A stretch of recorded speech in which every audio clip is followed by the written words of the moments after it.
The great American storyteller and novelist John Steinbeck said, "What good is the warmth of summer without the cold of winter to give it sweetness?"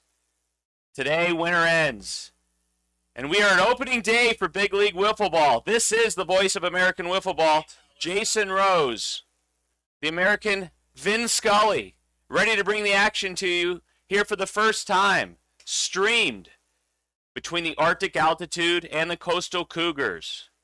Commissioner Logan Rose and Deputy Commissioner Carson Rose are in the box. Look at the opening day bunting and banners that Logan Rose has brought out here on April 20th for this beautiful day in Paradise Valley, Arizona. We'll have a lot to share with you, a lot of changes to the league as we move through the day's festivities. This is a 3-game set, and Logan Rose has instituted some changes this year.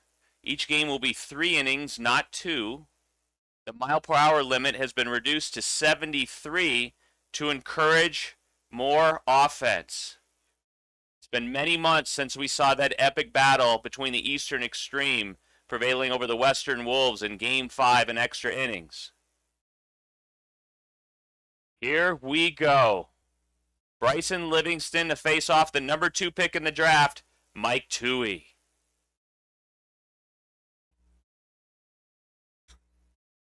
.69 miles an hour on the gun.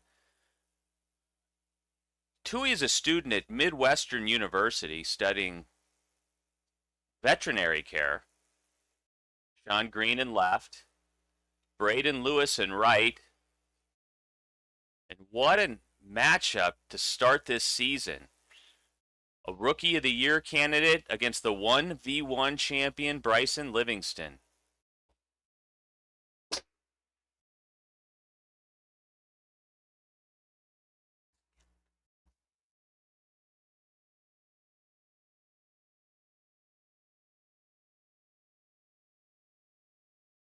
Count now to Livingston. Here in the top of the first. Just missed inside. Reminder, we play 5 balls and 3 strikes in Big League Wiffle Ball, not the traditional 4 and 3.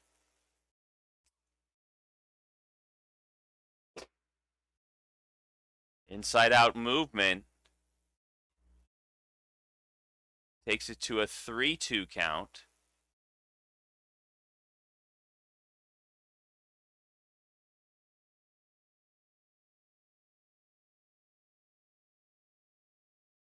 And down goes Livingston. What an auspicious start for Toohey. It could be that hat Livingston's wearing. Color clashing, San Diego Padres. Brown does not go with blue. You might want to ditch that hat as we move forward here today. And here comes the number 1 pick in the draft. The 2003 national champion, Randy Dalby. These two know each other well. Compete against each other, compete with each other in Arizona and across the country.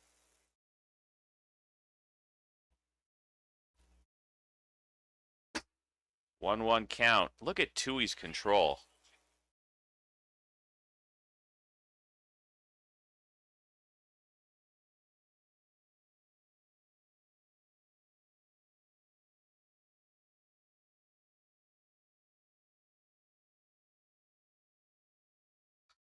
Goes with the knuckler. Only 63 miles an hour. Reminder, we have a 73 mile an hour limit, down from last year's 75 and down from the previous year's 80 miles an hour.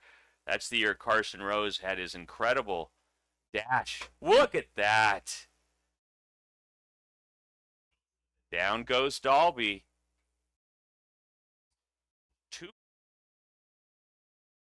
Showing why he's considered one of the best pitchers in America.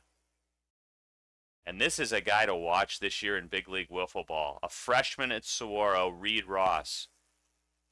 Might have the most power in the league. Right up the middle. That's a double. Look at that. Could be a Silver Slugger winner. Certainly will be a candidate. He is a gifted player at the plate.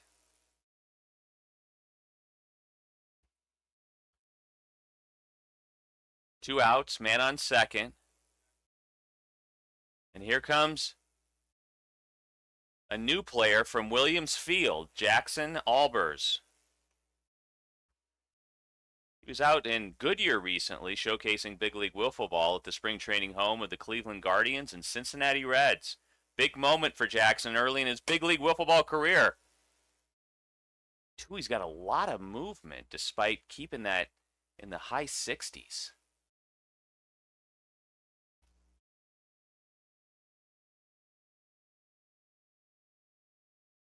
Albers is a St. Louis Cardinals fan. Can he do a Paul Goldschmidt impression? Not yet, but he's ahead in the count 2-1.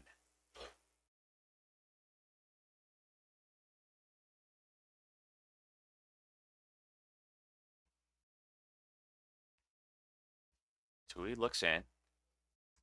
Gets him to chase one down low. Albers learned about big league wiffle ball through Instagram. And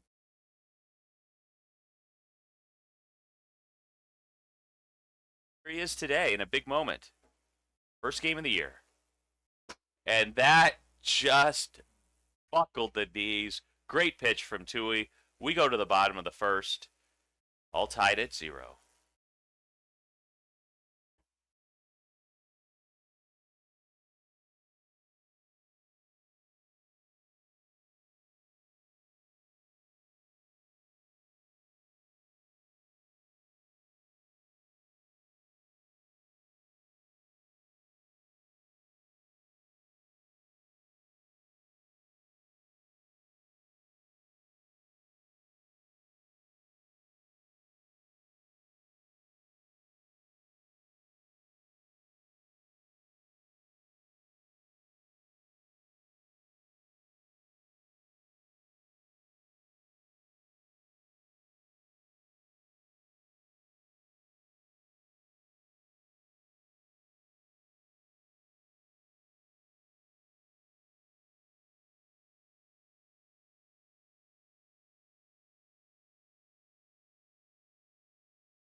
Here we go, bottom of the first, and that's Randy Dalby you see out on the mound.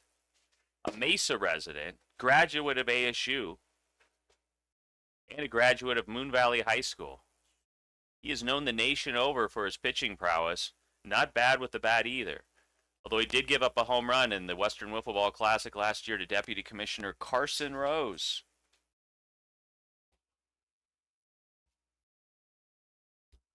First up is Sean Green, the Trojan from Paradise Valley High School.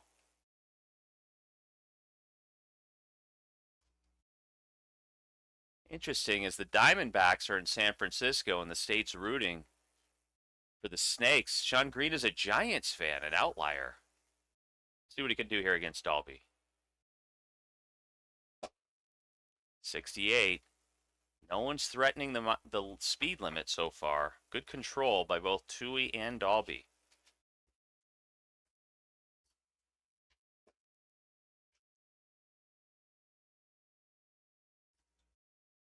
One, two now.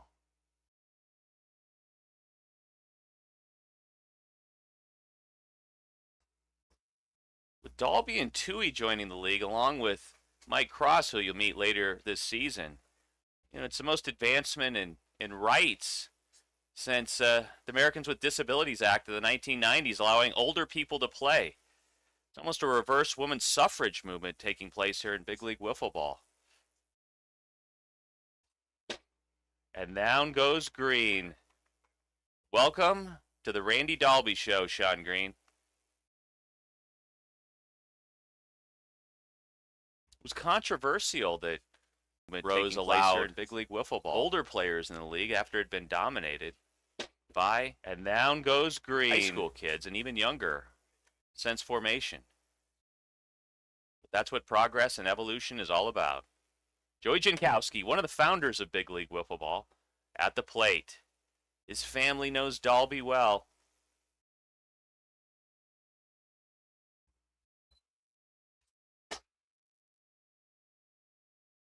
There are a lot of strikes being thrown here. This is high-quality wiffle ball to open the season. A lot of leagues can be plagued by walks. That's not going to be Big League Wiffle Ball. Oh, and Jankowski hits a spinner that Albers cannot handle it short. Nice job by Jankowski.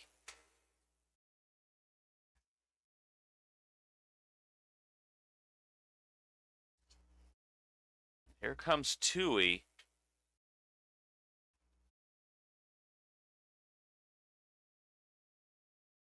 Rocking a Red Sox hat. A graduate of Division I Power, Connecticut State University. We didn't even know there was a Connecticut State University. And I'm not even saying it right. It's Central Connecticut State University. But he has certainly made his mark across the country in wiffle ball. And we have an 0-2 count. Dalby is just throwing strike after strike after strike. And that movement inside in. Down goes Tui in wiffle ball. And we have an 0-2 count. Dalby is Trojan from Paradise Valley High School. Braden Lewis has had some big moments on this field.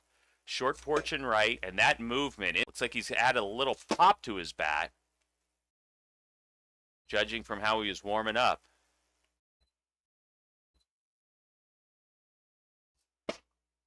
Unbelievable control we're seeing here at Rose Field.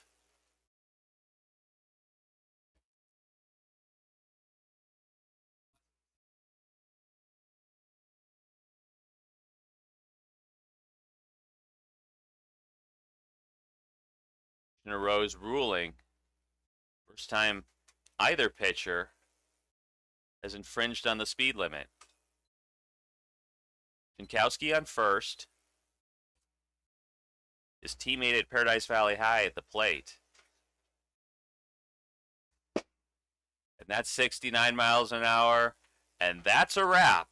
What a first inning between these two pitchers. Who's going to get on the board first? Shows you how good these two pitchers are.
Here we are. Welcome to the top of the second inning of Big League Wiffle Ball's opening day. Lily Pulitzer said, despite the forecast, live like it's spring. We have a lot of players out there living just like that today.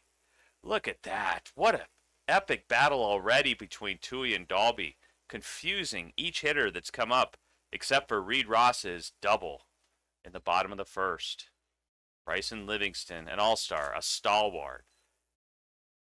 Fans of Big League Wiffle Ball know him well, but he's behind in the count 0-2 already.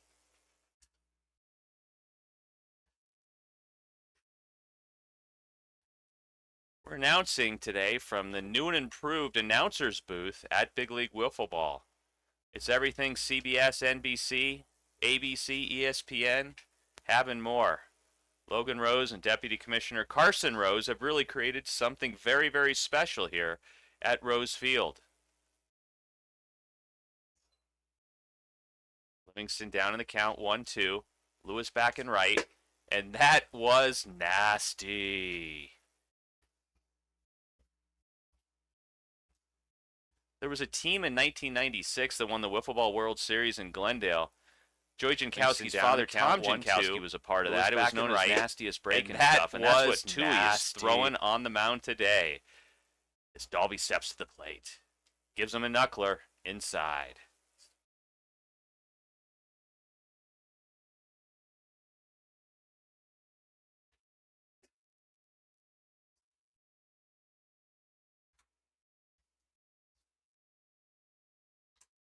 What a knuckler from Tui to draw even at 1-1. It's quite a physical exercise for Tui to go through. He's known as one of the hardest throwers in America and has topped out at 96 miles an hour throwing a wiffle ball. To explain what that's like, it would be in baseball terms, facing a pitcher throwing 130, 135 miles an hour. That's how hard he can throw. Despite throwing 30 miles an hour less, he's ahead in the count 1-2 to Dalby.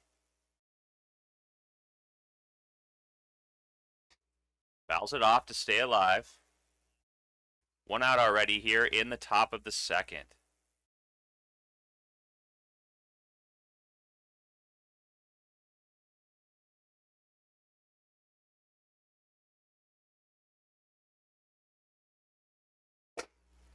Down he goes. Shows 88 on the mile per hour. Miscue from the radar. And that's 2 outs already. And here comes the freshman. Talking with Ross before the game, he said he has not faced star pitcher at Saguaro Ken Caminiti in practice.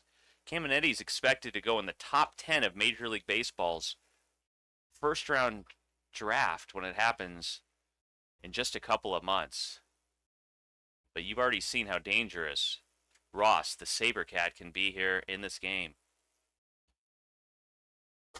And he hits it again! Oh my.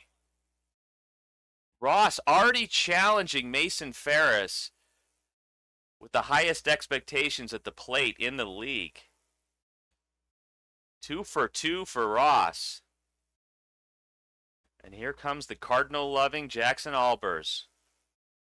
Same situation as he faced in the first. For some of these new players, facing Tui or Dalby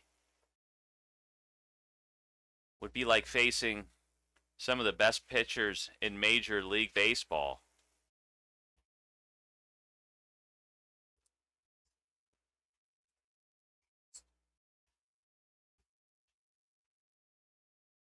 The rules, Tui's effectively Aroldis Chapman, but pitching more like Greg Maddux. Showing the range on the mound. That's an impressive achievement. 1-2 now to Albers. Down he goes. He chases. We go to the bottom of the second. Still tied at 0. Achievement. 1-2 now to Albers. Down he goes. He chases. We go to the bottom of the second.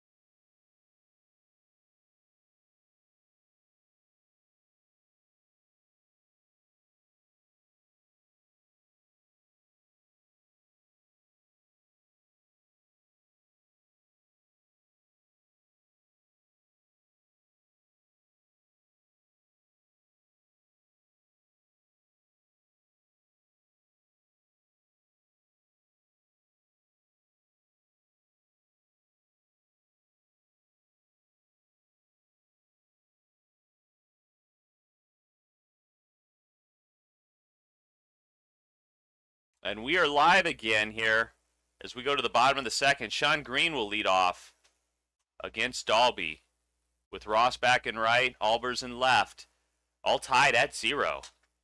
Good swing from Green. His best swing so far in this game. Starting to track Dalby a little bit.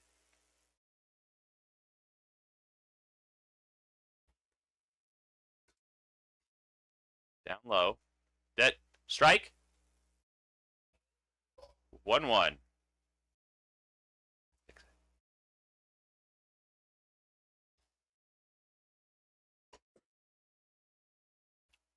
Green's starting to see it a little bit.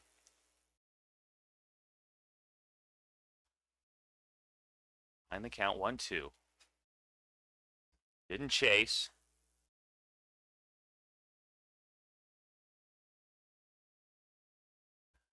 Green's father is in patents. And he's certainly looking to trademark his moment right now. In a tight opening game of this opening series for Big League Wiffle Ball 2024. Look at the movement. Green hung in there, just missed it. Jankowski with the infield single last time steps to the plate. Opening series for Big League Wiffle Ball 2024. Look at the movement. Ross with the only hard hit balls of the game by either player, 69 miles an hour. Ties up the right-hander.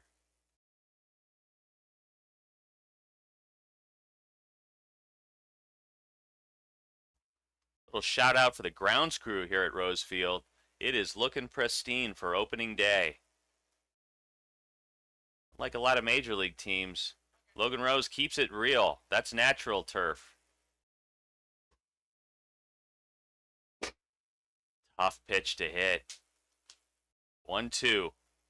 Dalby really tying up the right-handers with that slider.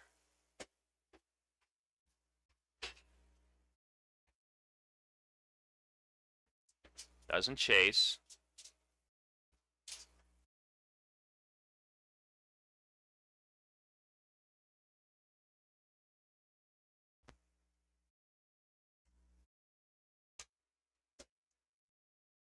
Perfect blue skies to go with quotes from Pulitzer, Steinbeck. Not too hot yet, but opening day is all about. And a tight ball game here. In game one, Jankowski does a good job fouling that off to stay alive at 3 balls and 2 strikes. Making Dalby work a little more here. Oh, and Jankowski rips one to center. Like Ross, he is 2 for 2. Walks into second base, an unplayable ball. Jankowski off to a hot start this 2024 season.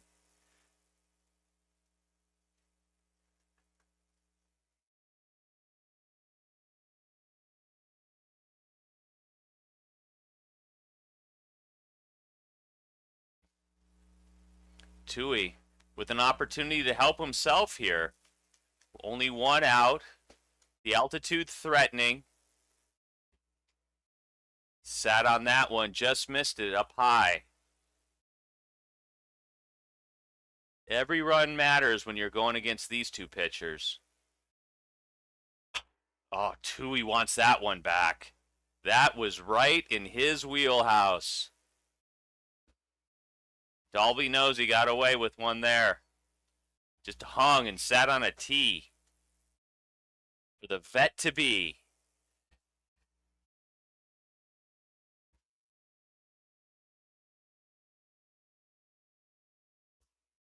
Down low.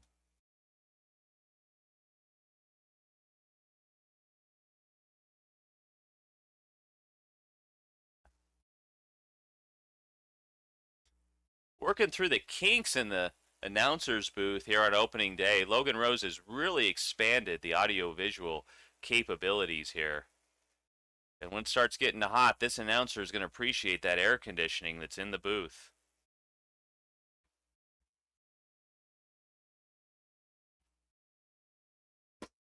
Down goes Tui. Had 3 good looks that he knows he wants back. Normally you would do a damage on one of those 3. And it's now up to the sweet swinging Braden Lewis. His 4th year in the league. Always brings it. Enthusiasm, His threats to hit one out to right. This is that one.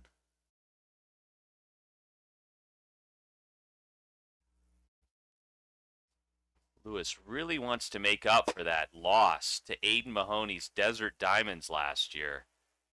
You know, the Russians lost to the Americans at Lake Placid in 1980.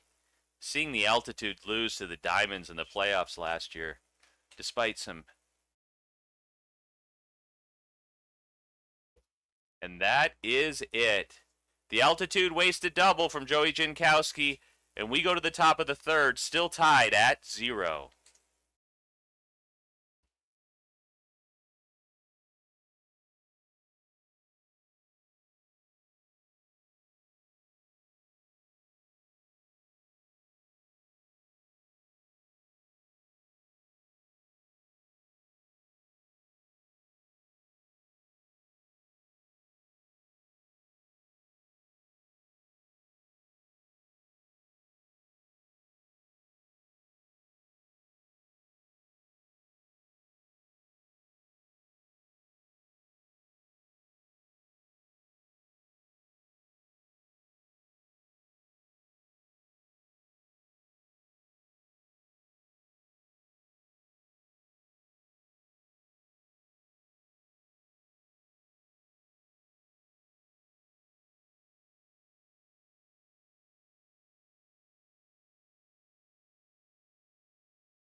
Bryson Livingston lead it off in the top of the third.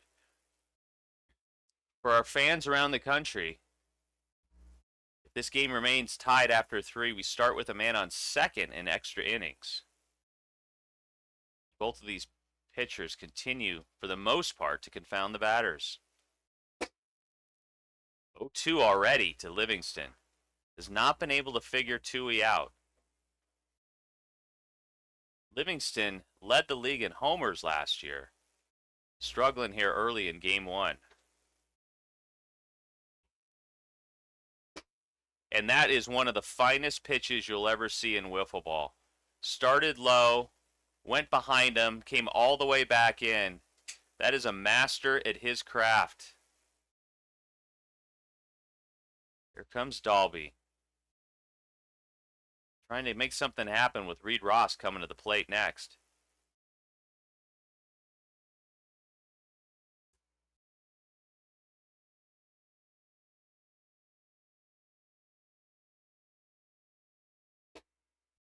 Great pitch. All even at 1. Dalby also plays in a select Las Vegas wiffle ball league. Simply loves the sport, he was saying before the game. More great movement from Toohey as he jumps ahead, 1-2.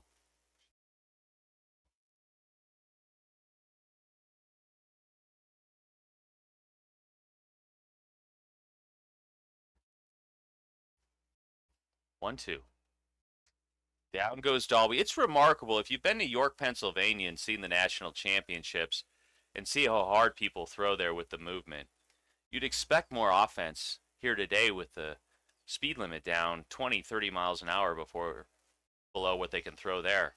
Instead, you're seeing mastery. As we said before, Greg Maddox versus Aroldis Chapman. Ross remains all over Toohey. He's 2 for 2 here in game 1.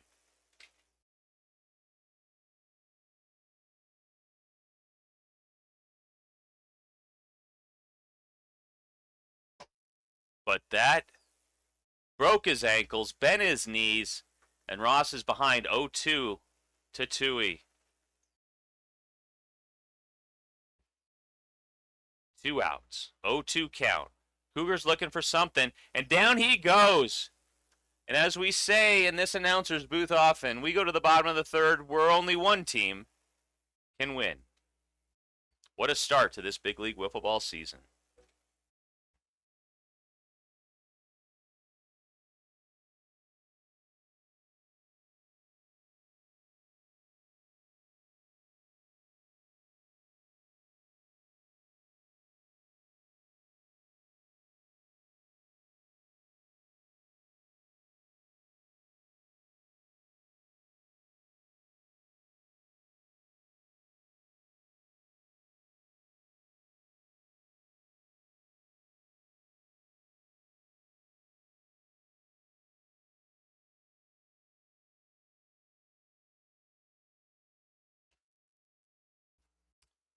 Game 1, opening day. Two nationally renowned pitchers going at it. And they are on top of their game. 0-0 here as we go to the bottom of the third. And leading off again will be number 15 for the Arctic Altitude, Sean Green.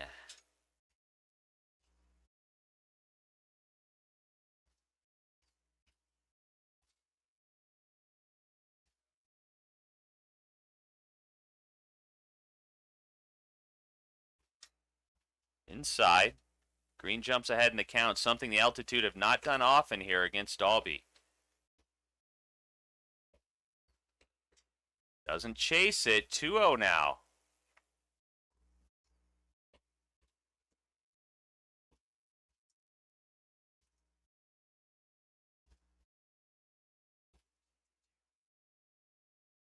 Green's mother is in fashion. Let's see if...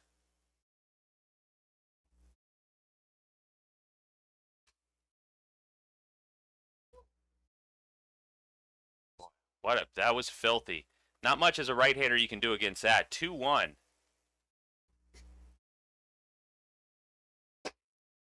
.72. Amped it up a little bit. Continuing to pound the right-handers, Dalby is, with that slider.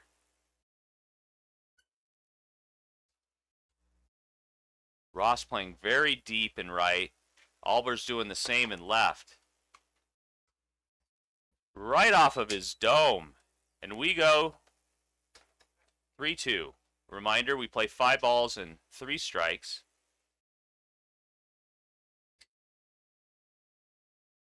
You knew what was coming. Green knew what was coming. He was able to fight it off.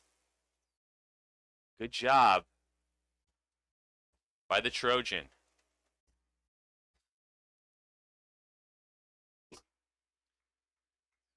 Down goes Green again. Jankowski's the only one on the Altitude that's been able to figure out Dalby so far. Single in the first inning, double in the second. A home run would win it for the Altitude.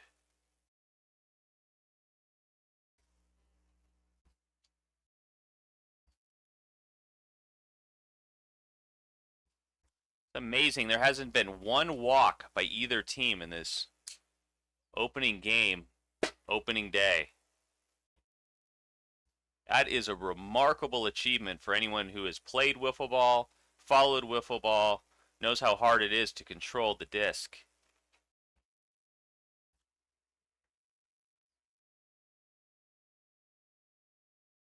Oh, and Jankowski again. Albers cannot get it.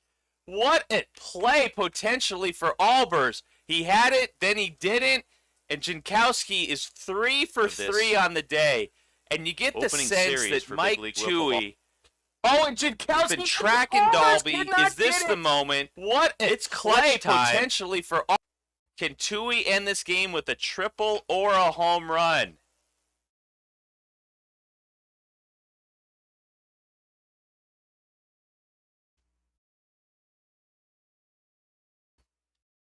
Dalby stays outside on him.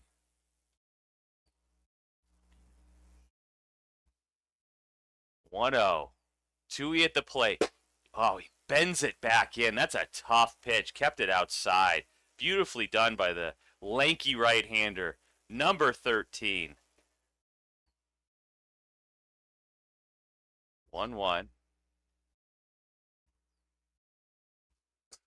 Oh, and Toohey right up the middle. Albers plays it, keeps it in play. We called it. We saw Toohey was due, and it's first and second.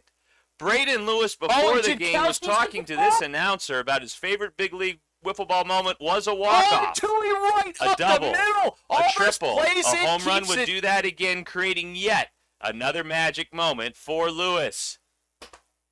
Top of the zone.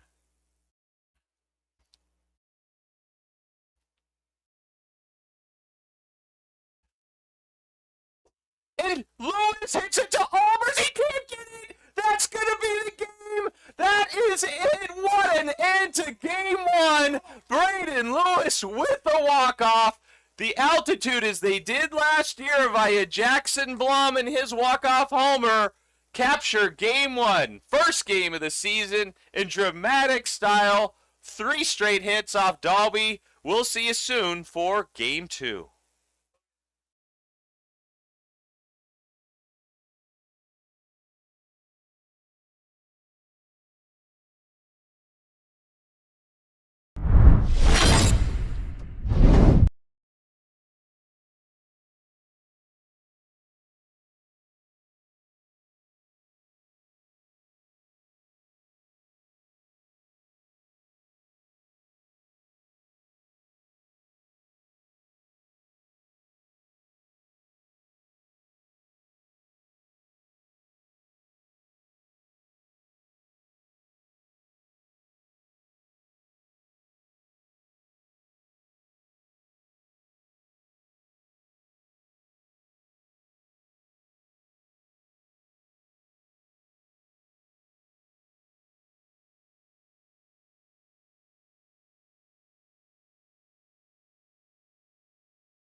Spring has arrived, and so has Game 2 here in Big League Wiffle Ball's opening set of the 2024 season. What a game we saw with a walk-off from Braden Lewis in Game 1. The Cougars will send well-known southpaw number 74, Bryson Livingston, to the plate. To the mound, we should say. Facing off against Sean Green. Green chases early here. A reminder for our viewers around the country, these are 3-inning ball games.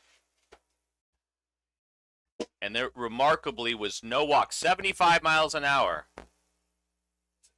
That's a no pitch, and that's the first warning. Anything above 73 after that will be considered a ball. But Livingston looks very sharp. That was 73 right on the dot.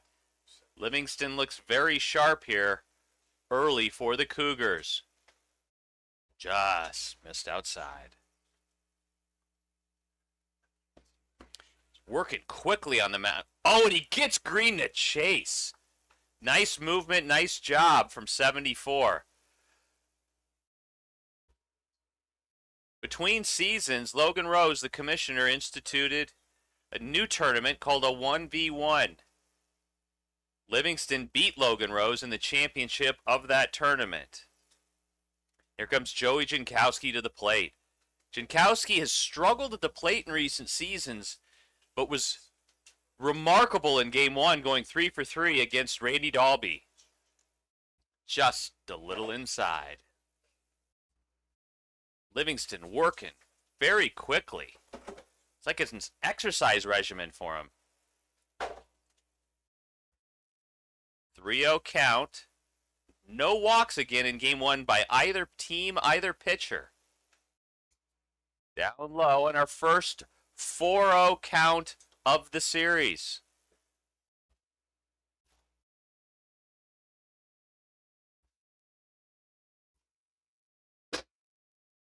Right down the middle. Gets back on the board, Livingston does. We see Albers back in left. Albers almost had a... It's not right.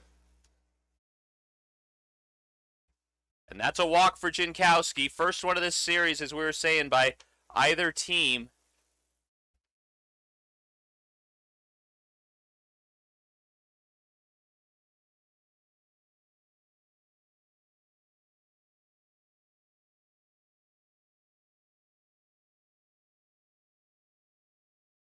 One v one, and Livingston being the champion. This is the first lefty versus lefty matchup we've seen this season in Big League Wiffle Ball. 79 miles an hour.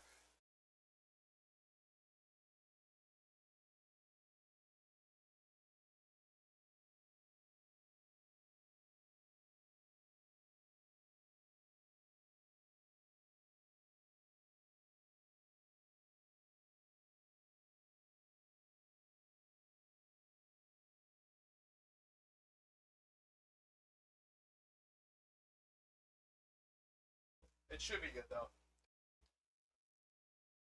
Strikes to Tui. Joey Jankowski on base for the 4th time already in this series. Livingston can get a little erratic. Not on that pitch.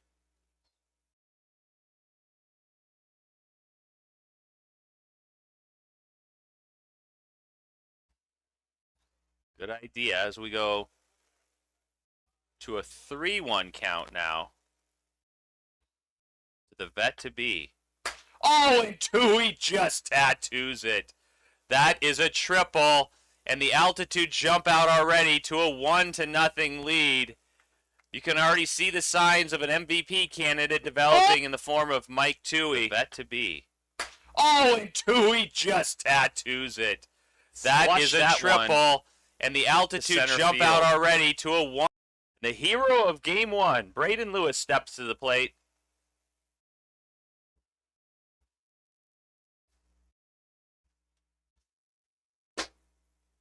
Nice job at 74. That's a no pitch. That's a ball. So we go to a 2-0 count for Lewis. Livingston getting frustrated and already struggling with his color combinations. Clashing browns, blues, oranges. We're not sure what's going on out there. Talking to himself. Nice pitch. Gets back in the count at 3-1.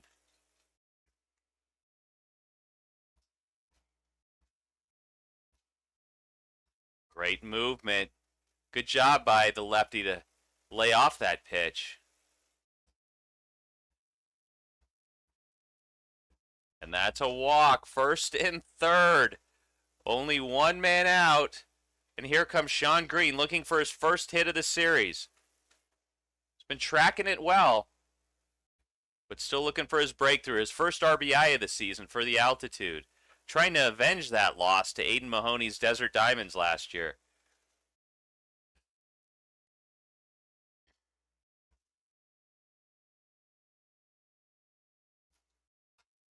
Good pitch from Livingston. Green knows he missed one. 1-1.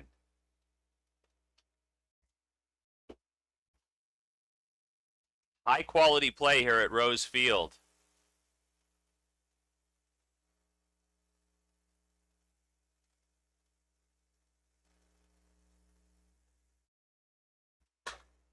Right back up the middle. That's outside the field of play. That's an out. Commissioner Logan Rose has ruled, but the ball is still in play. Commissioner Logan Rose, can you explain your ruling on that? It's outside the field of play. That's an out. Commissioner Logan Rose has ruled, but the ball is still in play. Commissioner Logan Rose, can you explain your ruling on that? It's outside the field of play. That's an out. Commissioner Logan Rose has ruled, but the ball is still in play. Field has been confirmed. Bang, bang play. The game remains 1-0 here in the top of the first. Congratulations to Big League Wiffle Ball and having the equipment to be able to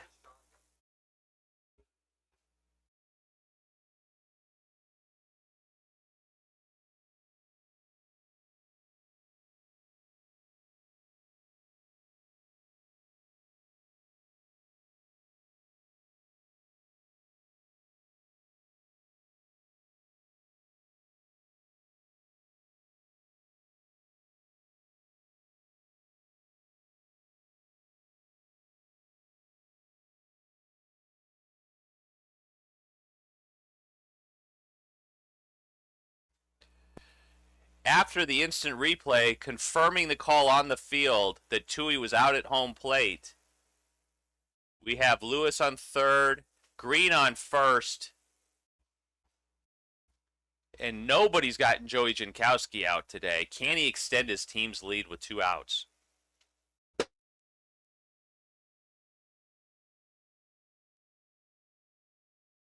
Livingston's looking to keep it close. Jankowski pops it up. Livingston misses it. What just happened? And he throws it away. Green, Albers, welcome to Big League Wiffle Ball. That was a whiff on defense, not a whiff at the plate. What just happened? 2-0 now. Second and third, 2 outs. Very little wind at Rose either. Confounding this announcer. Tui at the plate.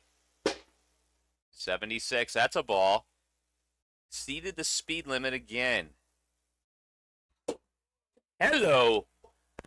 Welcome to the announcer's booth, Wiffle Ball.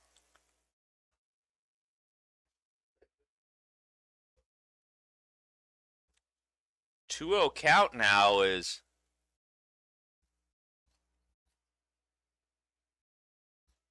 3-0 count. Cougars are talking to themselves. Already in a hole 2-0.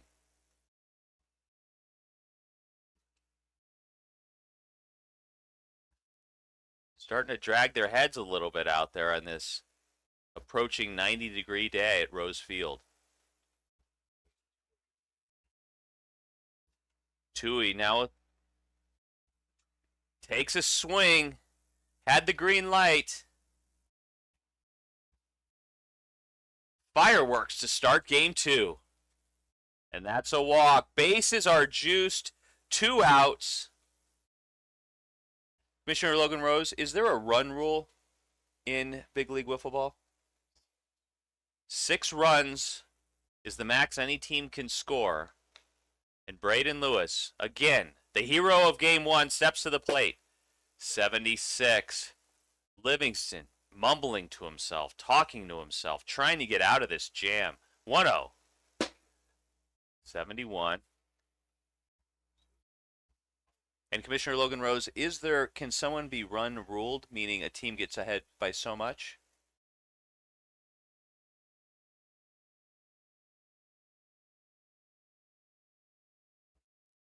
Back live. Braden Lewis just misses. 2-1 now. Great pitch from Livingston. 1 strike away from getting out of this jam. Bases juiced. 2 outs. Already down 2-0.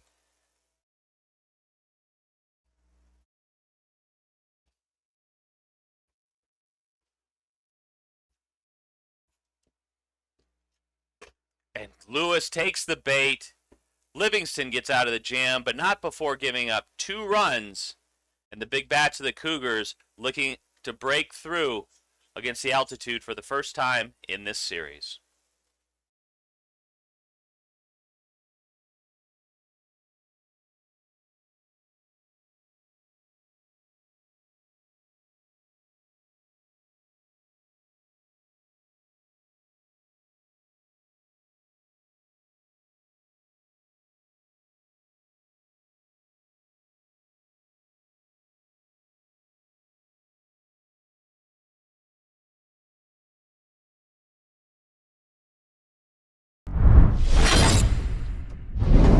To Big League Wiffle Ball, which is in part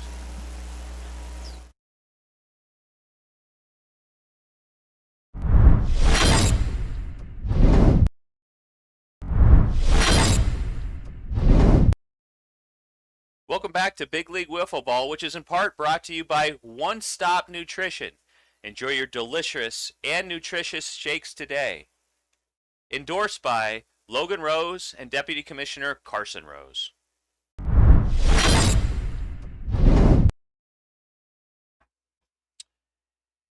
Here we go now. Bottom of the first. Mike Toohey back on the mound for the altitude after a stellar and spectacular Game 1 performance. Cougars dragging their heads a little bit. Lost Game 1 in dramatic fashion. Down already 2-0 here in Game 2. Leading off will be the pitcher, number 74, Bryson Livingston. It's in play. Jankowski chooses not to throw. And the Cougars, exactly what they needed, a little spark. Getting it Toohey early, and the always dangerous Randy Dalby steps to the plate.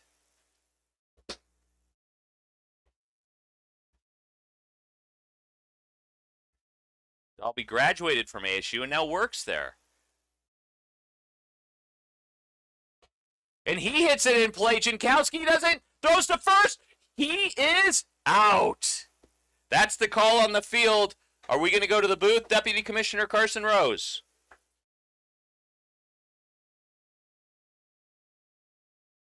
In play. Jankowski doesn't. Throws to first. He is out.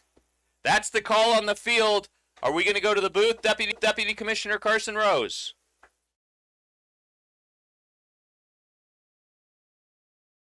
In play. Jankowski doesn't. Throws to first. He is out. That's the call on the field.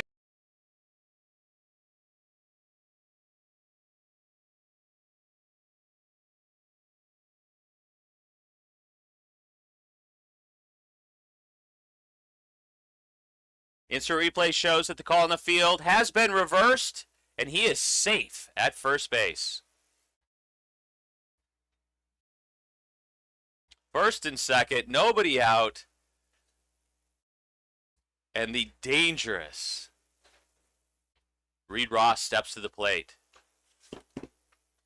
Goes with a slow knuckleball at only 54 miles an hour.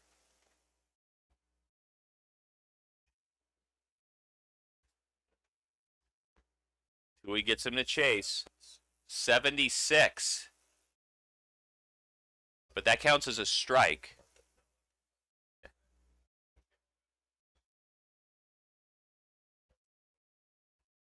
One ball, one strike to Ross.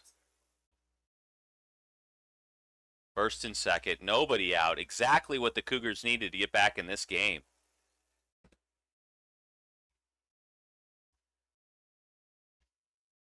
Ross got to Tui with 2 hard hits in game 1. Falls behind in the count 1-2 here. Chases again. And there is 1 down, still with runners on first and second. Last year, we had a season of a lot of strikeouts led by Brody Livingston's 95, Jackson Blum's 74, and one of our players here today, Bryson Livingston at 65. Soren, and we have a fly ball to right. Braden Lewis makes the play. The runners hold. And the Cougars, once threatening with men on first and second and nobody out, now have runners on first and second and 2 outs, trying desperately to get back in this game. Livingston trying to help himself.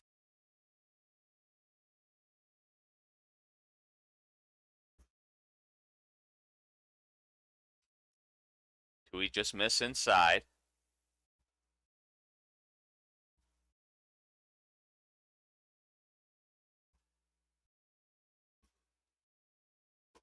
What a pitch. 1-1. I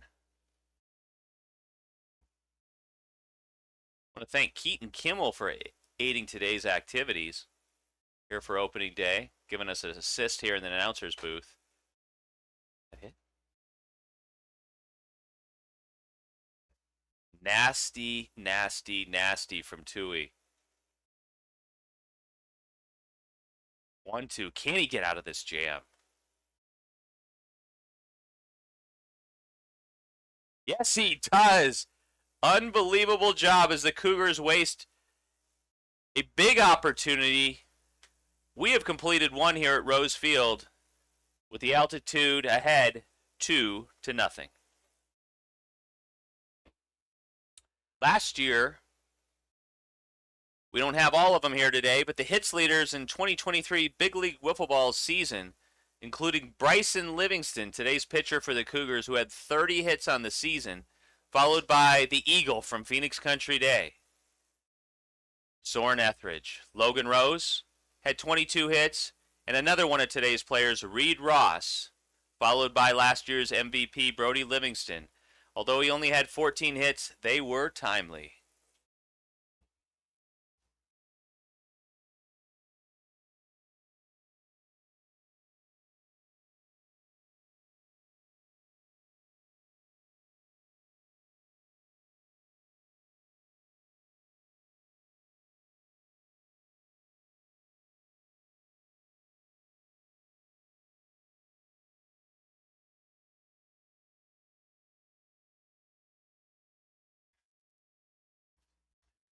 Here we go, top of the second.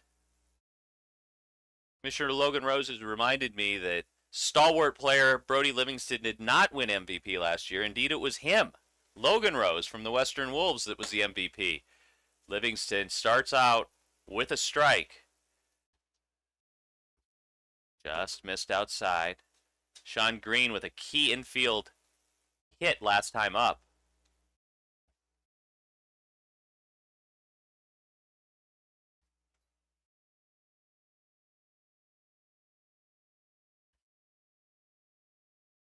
Three-one now. Livingston throwing a lot of pitches, getting behind on counts.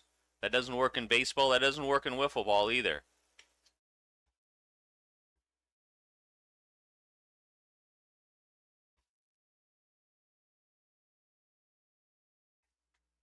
Proverbs 13:4 talks about men in the arena, and today we have a lot of men in the arena, including a lot of older men who have not been allowed to play in the league until this year.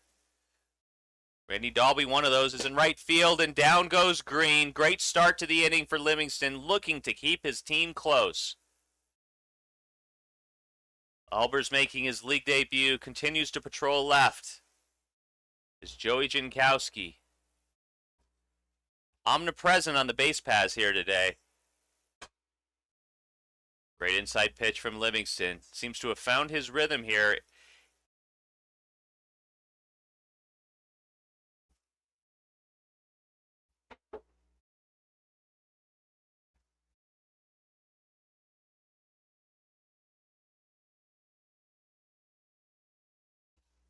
It's inside to go 2-1. Jankowski is part of wiffle ball royalty. His family has long been involved in the sport, and he's continued the tradition on ever since the start of Big League Wiffle Ball, playing in tournaments. Always helpful, making the league better, doing whatever he can. As good of a person as he is a player, that's Joey Jankowski. And he is ahead in the count 3-1 now. Chases one.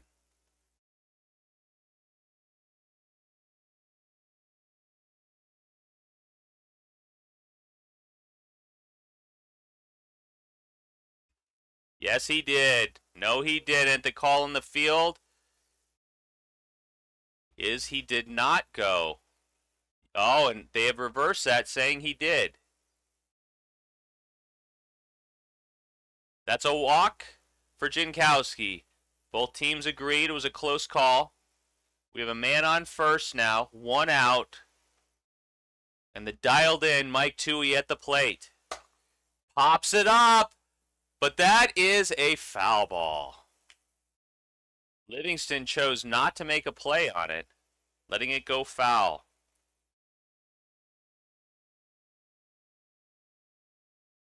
Get the sense the way Toohey's swinging, any pitch could go out. Yet to see a home run here in this series, which is going to be more difficult this year after the improvements to Rose Field. Toohey just foul. Just talking about the improvements to Rose Field, including moving home plate back, making home runs more difficult, balanced out by the lower speed limit. 1-2 to Toohey. One out. Jankowski on first. And that's 78 miles an hour. That's a ball. 2-2.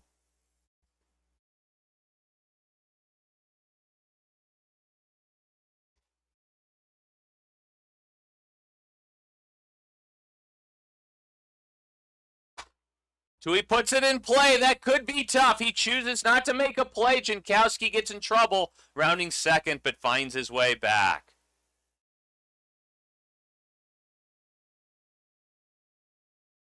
First and second now. One out. The hero at the plate.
Dalby.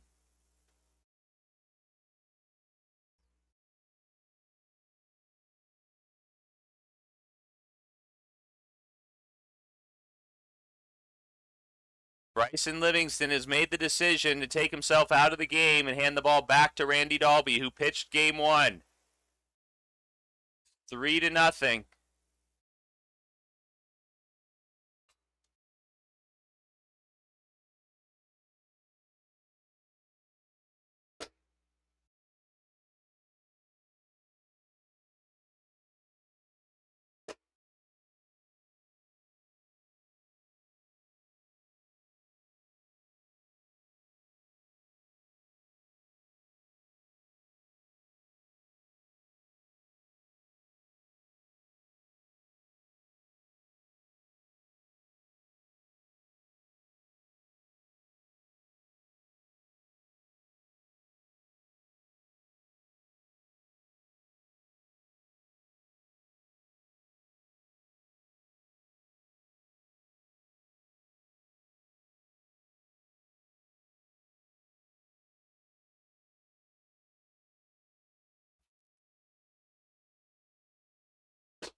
Welcome back as Randy Dalby warms up to replace Bryson Livingston as the Cougars trying desperately to stay in this game behind 3-0, 1 out, bases juiced. What a season it was in 2023 for Big League Wiffle Ball. Lots of highlights, lots of home runs, lots of RBIs, led by Bryson Livingston, who had 33 on the season, followed closely by the MVP, Logan Rose, and Soren Etheridge at 29. The tempestuous, the fiery Soren Etheridge that you'll see later this season in Big League Wiffle Ball. Here we go. Play will resume with the bases loaded. Mike Toohey on third, Braden Lewis on second, and Sean Green, the speedster, at first. Dalby will face Joey Jankowski, who got the better of Dalby in game one. Can he keep his hot streak alive?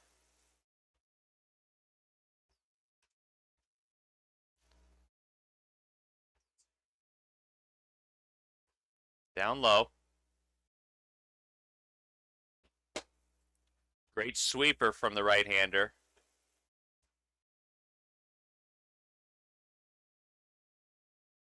Former national champion asked to put out this fire. It's Jankowski to swing outside of the zone.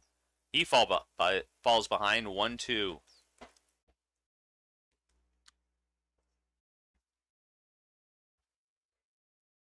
Down goes Jankowski. Bases remain juiced. 2 outs now. 3-0 altitude here in game 2.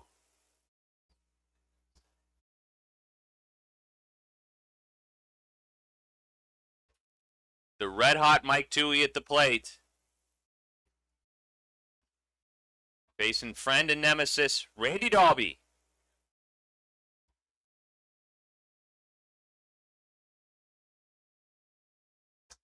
Toohey puts it in play. Foul ball, interference by the tree. One of the peculiar features here at Rose Field is the overhang that the grounds crew has not cut back yet. So we have a 1-1 count.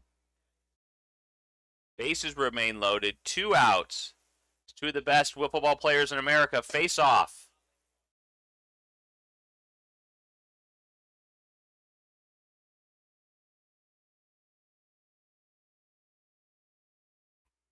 Almost gets him to chase. Toohey and Dalby.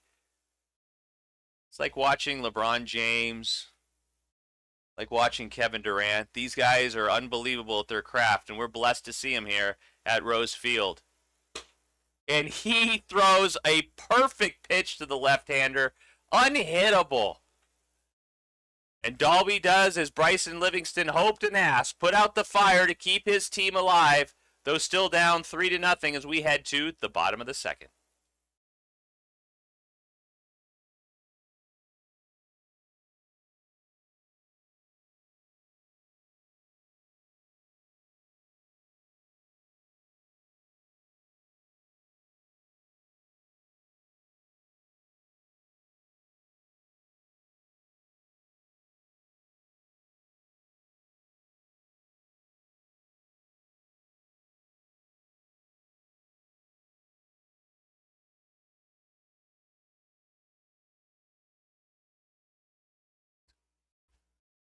And we are back live here at Rose Field. Go to the bottom of the second. The Cougars did threaten in the first, but wasted the first two batters on, only to have Mike Toohey shut him down.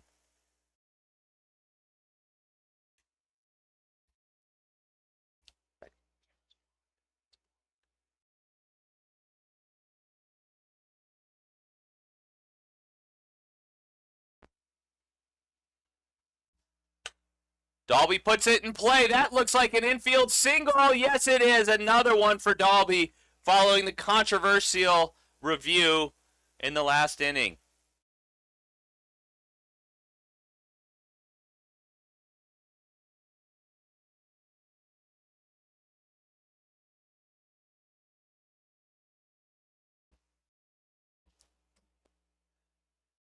Perhaps the sweetest swinger in the league, Reed Ross. Hasn't gotten on track here in Game 2 like he did in Game 1. Toohey seems to have made some adjustments against the freshman right-hander at Saguaro High School.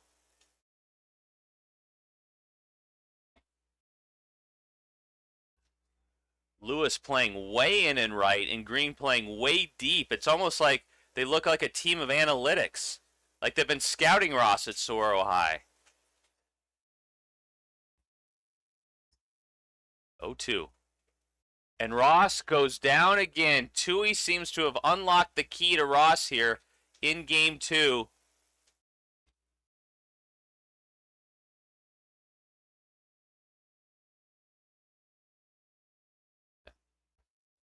Jackson Albers back at the plate. One down, Dalby on first.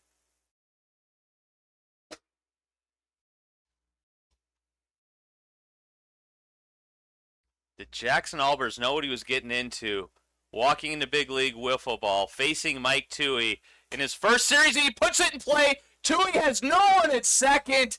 An infield single for Albers. He's on the board. All the way from Williams Field at Gilbert. Welcome to Paradise Valley. Welcome to a batting average, Jackson Albers. Deputy Commissioner Carson Rose. An infield single for Albers. He's Livingston. As we mentioned, the plate has been moved back. No more cheap shots to right field that will get out, and Livingston definitely has the power to get it out.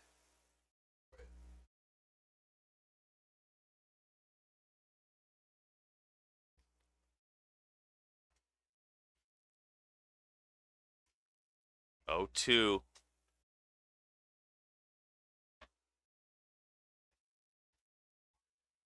Reminder that the altitude are missing Jackson Blum today as well. Another arm that will accompany Toohey for a formidable 1-2 punch in big league wiffle ball. Gets Livingston to chase. And there are now 2 outs.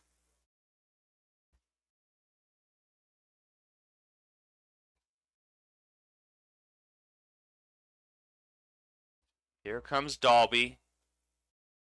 One swing can tie this game up. So Cougars threaten again as they had in the first inning.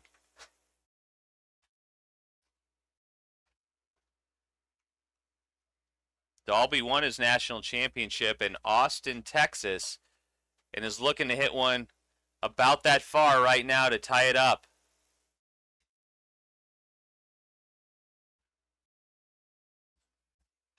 Remind our viewers that Dalby was the #1 pick in this year's Big League Wiffle Ball draft. 38-year-old from Mesa, Arizona.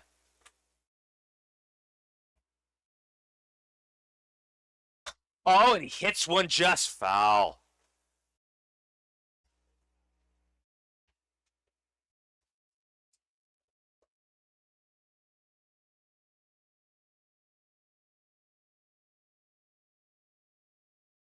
Reminder to all of our TikTok viewers that you can head over to YouTube anytime to see all of the day's action today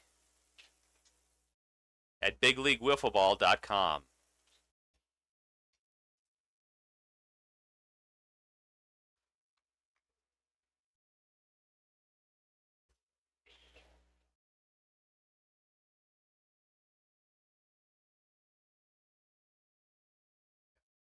Randy Dalby at the plate. 3-1 count. Tense moment. 2 outs. Oh, and he swings. He had one there. It's tough to hit one out to left field at Rose Field. Forested trees almost make it a de facto green monster. 3-2. 2 outs. Dalby just. Ooh. Almost came back into play. We don't know if our viewers could see that. The spin on the ball almost brought it back. Never give up on a wiffle ball. Never know what it can do. That's the beauty of the sport. We have another 3-2 count. Toohey versus Dalby. Sounds like a great court case. Instead, it's a great battle. It does not chase it. We go full count. A reminder, it's 5 balls and 3 strikes. Full count. 5 balls. And we have bases juiced for Reed Ross.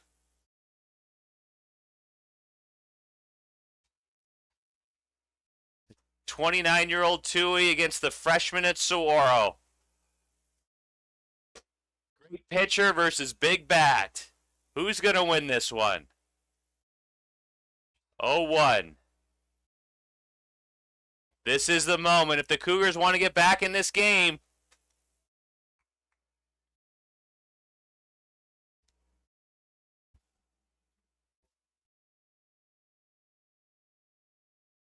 wiffle ball at its very best on this beautiful spring day in Paradise Valley, Arizona. 1-1 count.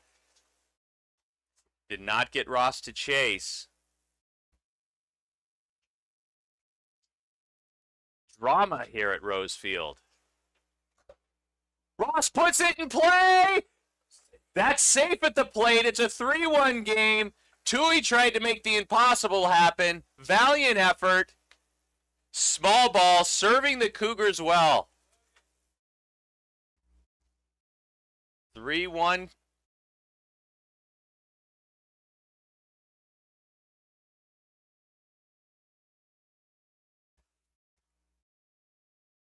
Toohey's given up his first run of the series.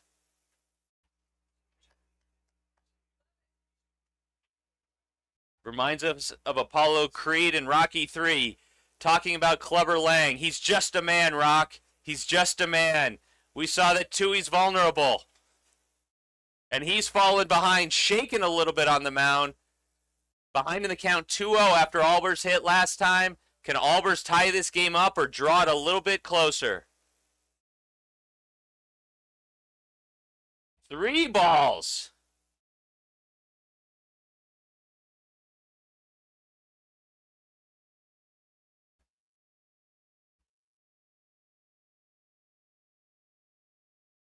Rio, bases loaded, 2 outs. Cougars trying to do the impossible and claw back against Mike Toohey, who throws an almost unhittable pitch at the top of the zone.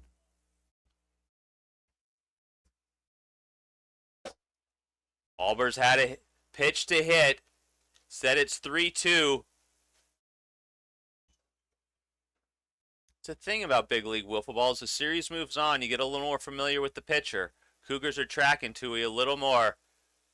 And he does it! Jackson Albers with a single to right. He's safe at second. He's going home. The Cougars have tied up this game. The ball remains live. And Reed Ross takes the lead. What just happened? That's a veteran of the league who knows the rules. We are not sure what's happened. We'll leave that to the analysis after the game. Down 3-1. The Cougars are now up 4-3. What just happened? That's a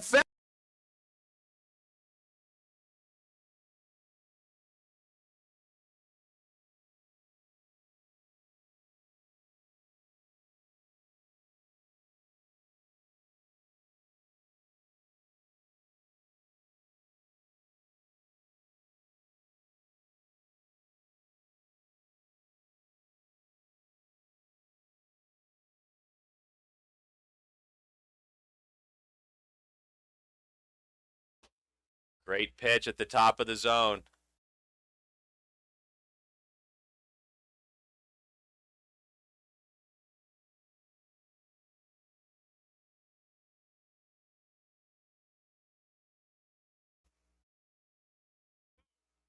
No, he didn't.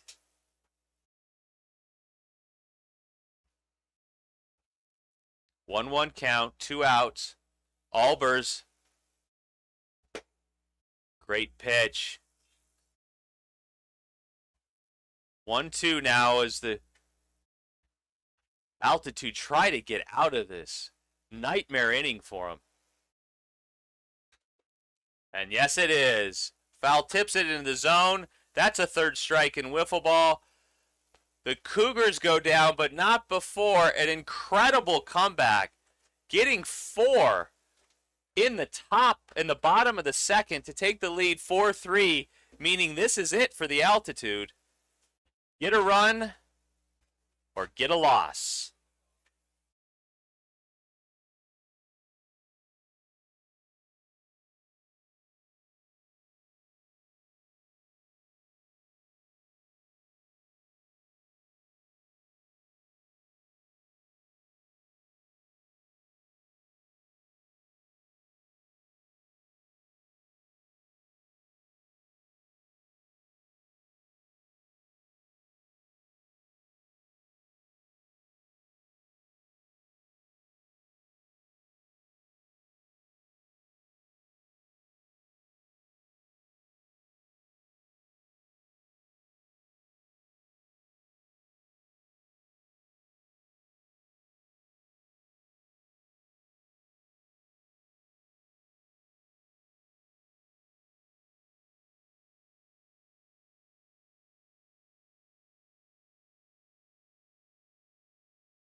The Altitude up 3-0 going into the second, now find themselves down 4-3.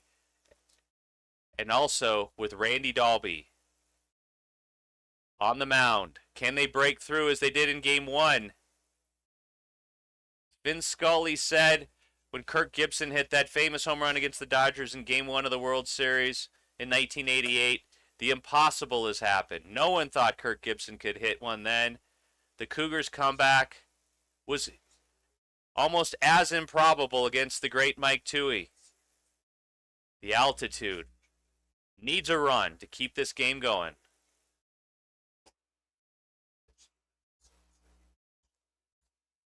One-two count.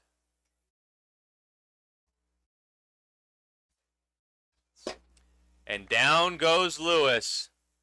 Game 2 is not going as game 1 did for the Altitude.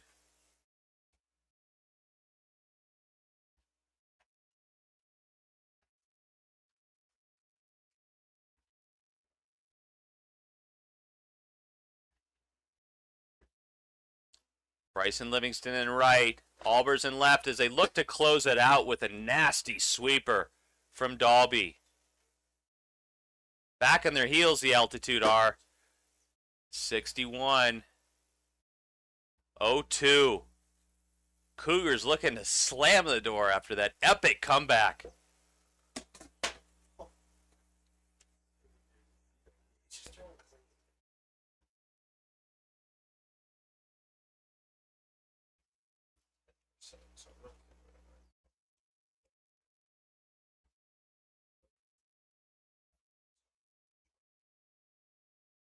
One, two.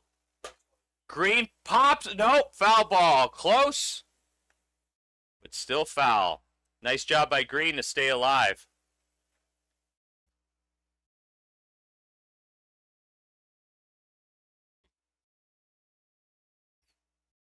What out? Green. What a change of pace at only 51 miles an hour from Dalby. Can Joey Jankowski stay hot? Can he keep his team alive? 2 down.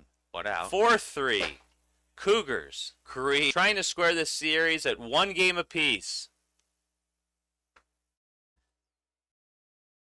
Not a lot of chatter from the Altitude bench. Cougars, all of a sudden, got a lift in their step.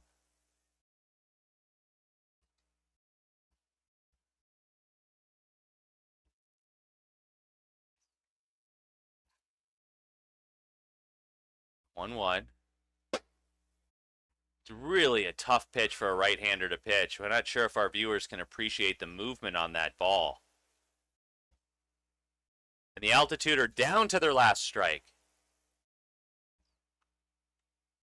Wastes a pitch.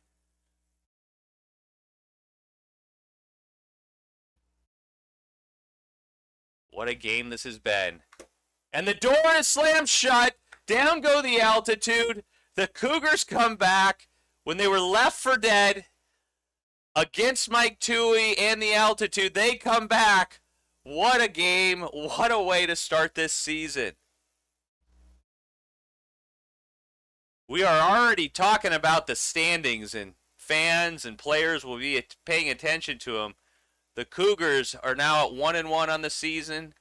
The altitude at 1-1 as other teams look ready to get started this season. But what an opening weekend. What an opening day so far for Big League Wiffle Ball.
Game 3 starts now.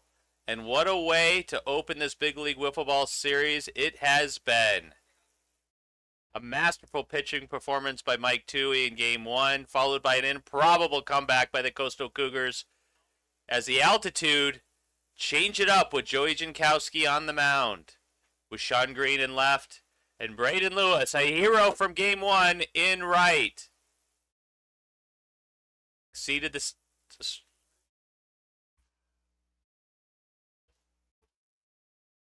One ball, one strike.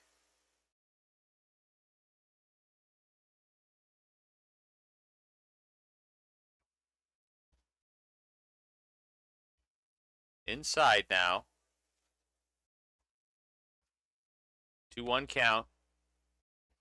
Does not take the bait. Dalby ahead in the count.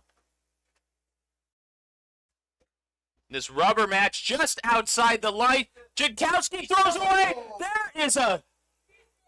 Is everyone okay there at first base? He is safe at first. Dalby falls down. Good sportsmanship from Lewis. Nothing like a young high schooler to get hit by a 6'5" man from Mesa. Wow. What? No.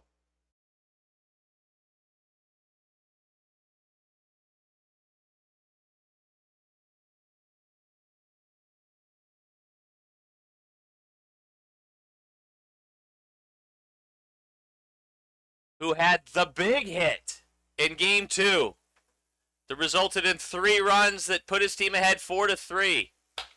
Staying hot at the plate, Albers is. In from Gilbert, Arizona,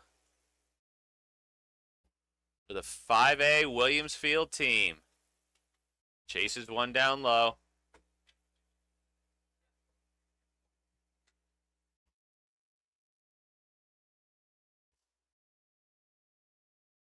And that's it for Albers. One out in the inning as Reed Ross steps to the plate.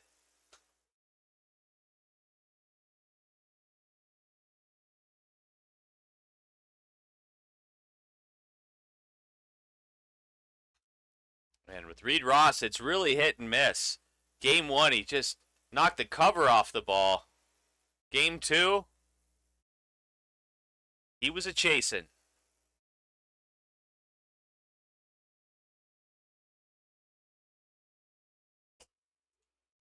What a sweeper from Jankowski. Improved at the plate, improved on the mound here in this 2024 season.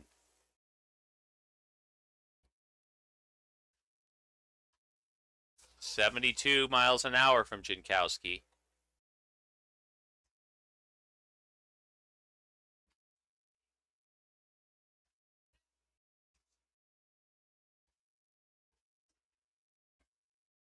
Joey, 3-2.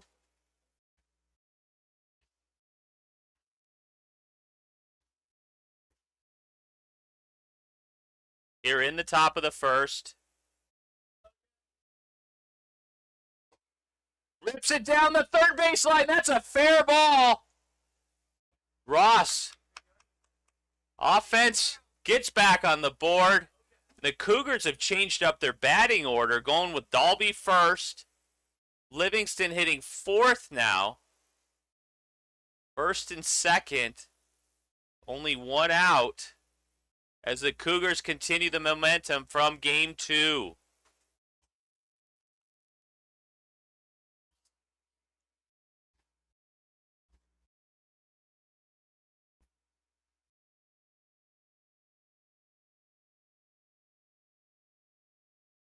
Commissioner Logan Rose addressing technical difficulties.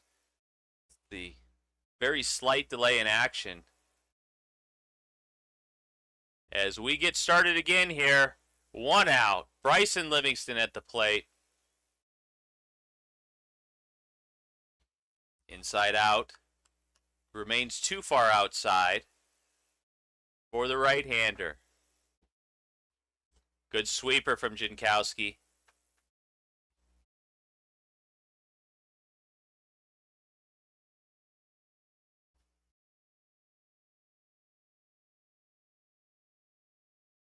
One. Great pitch from Jankowski. J squared, as they call him at PV High. Number 16. Heading the count 1-2. Down goes Livingston. And up steps Dalby to keep this inning alive.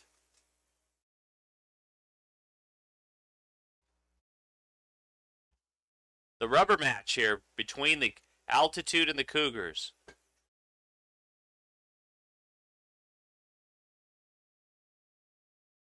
Two outs, first and second. Dalby hits a... Oh, what a play! We will look back on that as one of the finest defensive plays of this season. An absolute rob, doing his best, Aiden Mahoney. He stops the rally for the Cougars in the top of the first. The excitement continues at Rose Field as one of the finest. The great Harry Carey, the Cubs announcer, said, "Holy cow."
We go to the bottom of the first here in Game 3.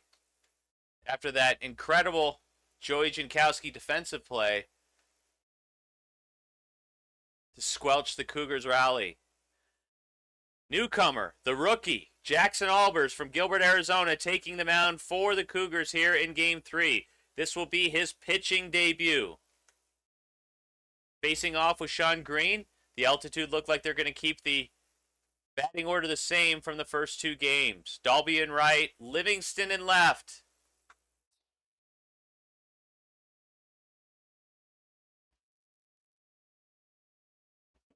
One 0.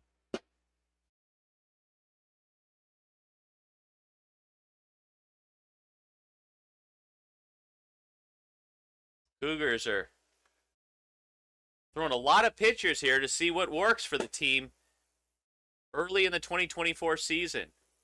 Nice pitch from Albers. We apologize for the technical difficulties with the scoreboard, which will be back up by the next inning. Meanwhile, we'll keep you abreast of the score, which is 0-0 here in the bottom of the first.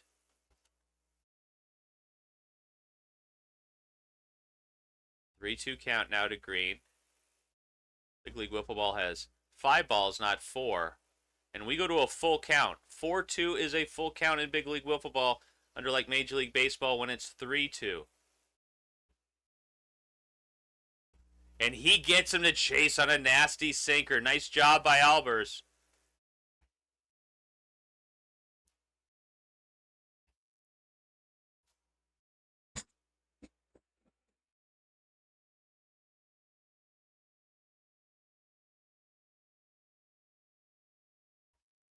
Pitcher Joey Jankowski steps to the plate.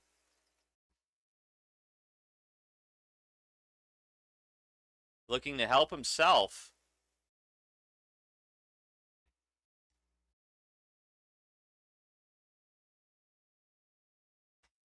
Good rip by Jankowski. Albers didn't get the movement that he wanted on that. Got away with one. Set right on a tee for Jankowski. You just missed it. Perfect location from the right-hander. We're looking for our first home run, despite all the action. The incredible drama, we still have not seen a home run here in this series. Perfect conditions to do so, though.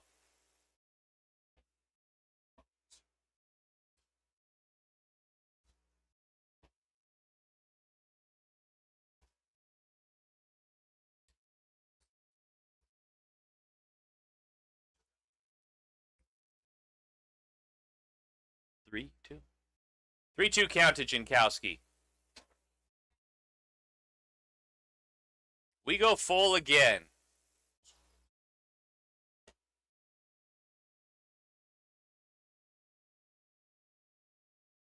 Just missed up high.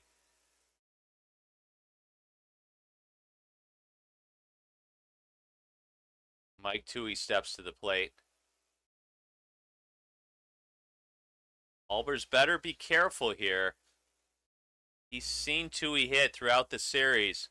A lot of pop in that bat.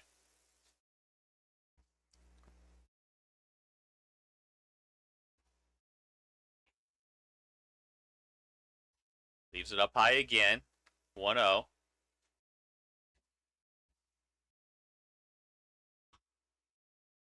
Grooved one, and Toohey knows it. Wants that one back.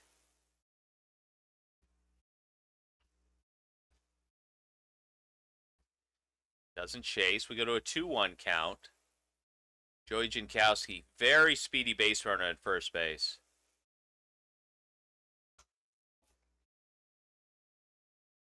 Albers doesn't want to make a mistake to the Midwestern University grad student.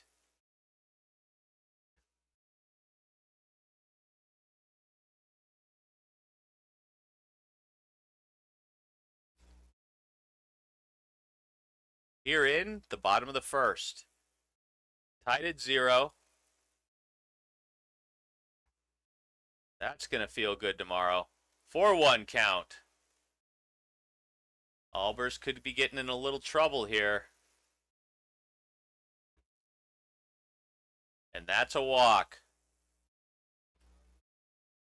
2 men on, 1 out. And Game 1 hero Braden Lewis comes to the plate. Number 24.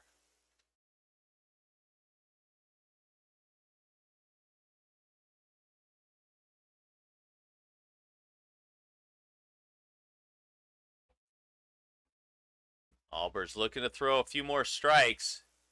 Lewis can hit one out at any moment. Ooh, comes through with a clutch pitch on the outside part of the plate. First and second. 1 out is the altitude threatened here in the bottom of the first. Albers unflappable on the mound despite making his season and league debut here today. 1-2 to Lewis.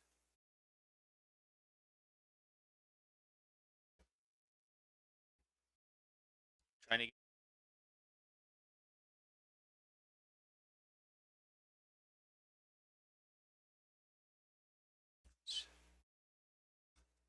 misses inside.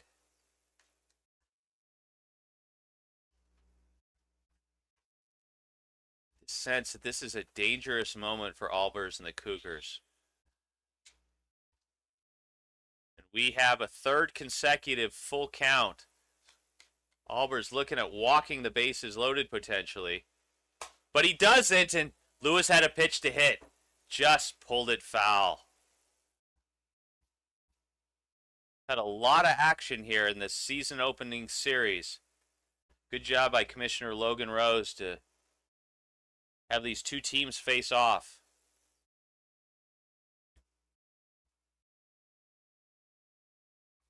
And that is a third consecutive walk.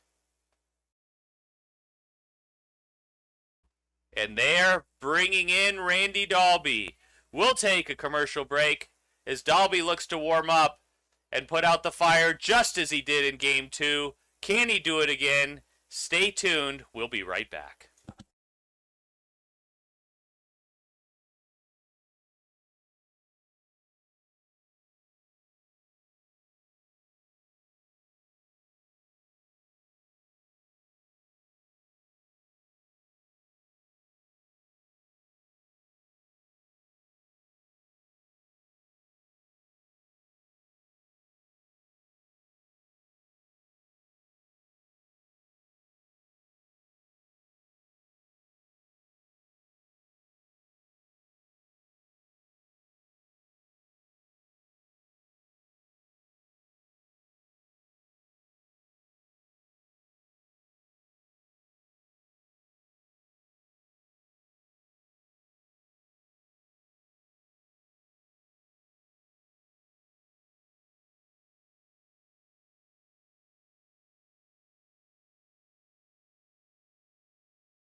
All right, we're back. Quick announcer change. And yeah, so bases loaded. Bottom of 1. As Dalby is now on the mound.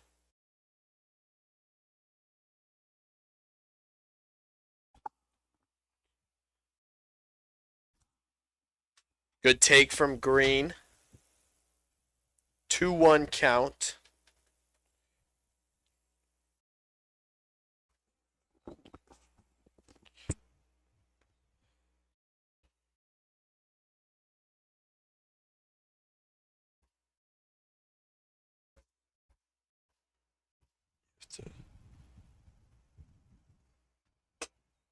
Nice pitch from Dalby.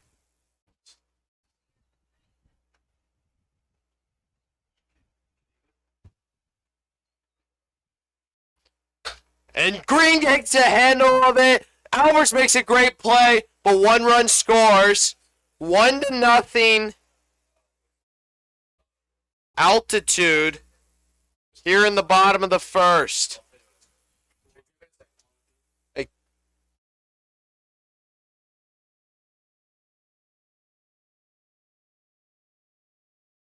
And it works every time. So there's 2 outs now. Yeah, 2 outs. No 0-0 count. All right, and we're back once again. Second and third, 2 down. Sorry, first and second, 2 down. As the Altitude jump out to an early lead here in Game 3.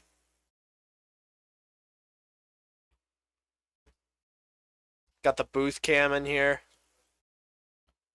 Good, nice. And, yeah.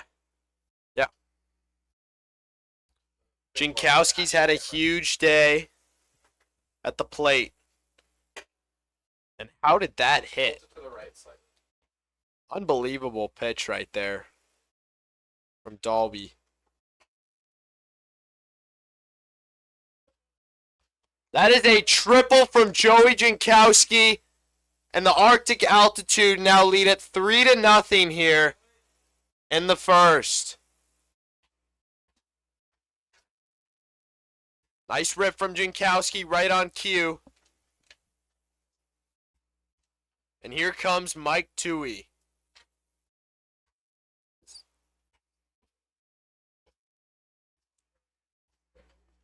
Back almost into the scorebook.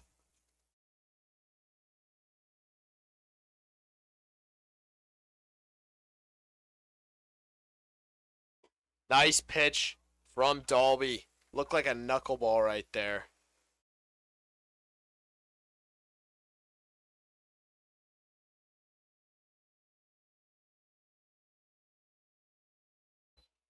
All right, and Toohey pops it up back to Dalby, and that will do it for the inning. But the Altitude get 3 across here in the first, and they lead Game 3, the tiebreaker, 3-0 after 1. Good.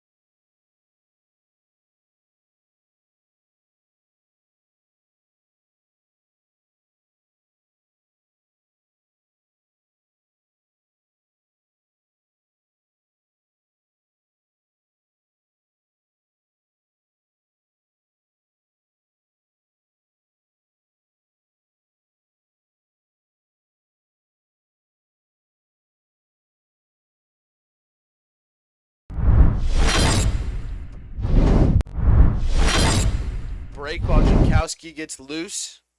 It's time to tell everyone about PetSmart, one of our sponsors.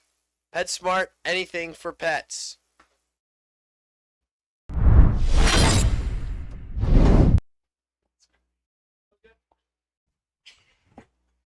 Yeah, we're good.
All right, and we're back. As Jankowski gets loose to start the top of the second here. Jackson Albers will lead it off for the Cougars.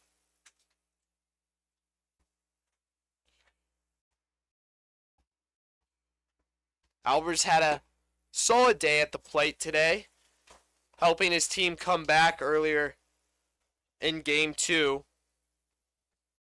They trailed it 3-0 there, and they won it 4-3. Let's see if they can do the same thing once again. Wears one off the hand.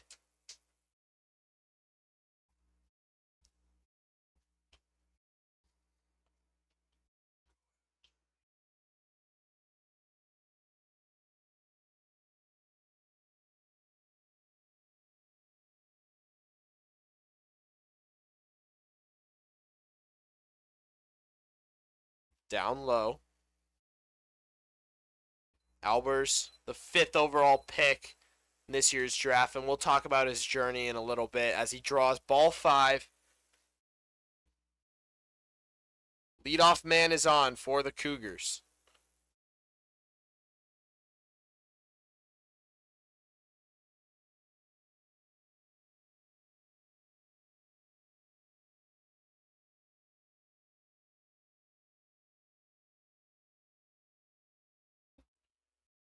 Here we go.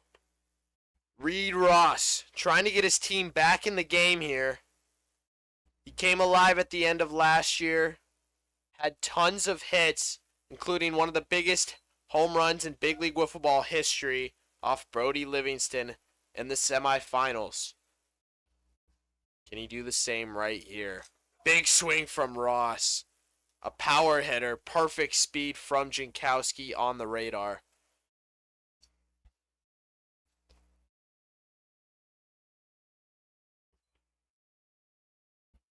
Jankowski. Nice movement on that screwball. Needs to find it here.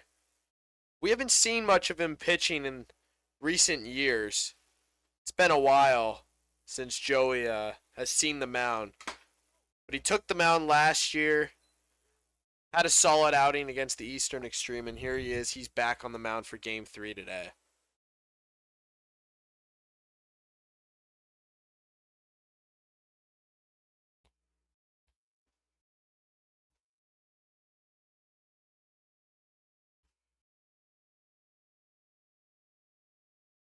Jankowski puts him away. Yes, he did. That's strike 3. And Reed Ross cooling off on a hot day. And here we go. Here comes Bryson Livingston, last year's home run leader. He had 11 of them last year. We haven't seen a home run all day today. Good swing from Livingston. Just missed it. He was early. Jankowski took some off. Brought it down to 64 miles an hour on that pitch. 1 on, 1 out for Bryson Livingston. Inside. Let's see if the Cougars can mount once again yet another comeback. One of the better comebacks we've seen in recent memory happened just now in Game 2. And here we are. Series tied at 1.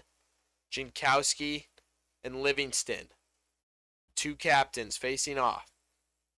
Another good take from Bryson Livingston, and it's 4-1 for the veteran. Nice spot from Jankowski. Perfect speed. We have a full count here in Game 3. Top of 2. Inside. 74 is first warning. And that is ball 5. Bringing up Randy Dalby, the tying run for the Coastal Cougars.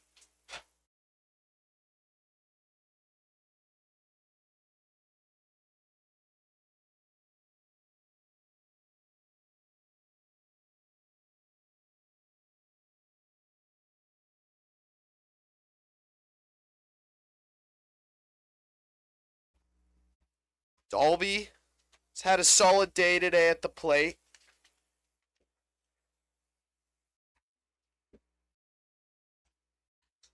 Three singles on the day.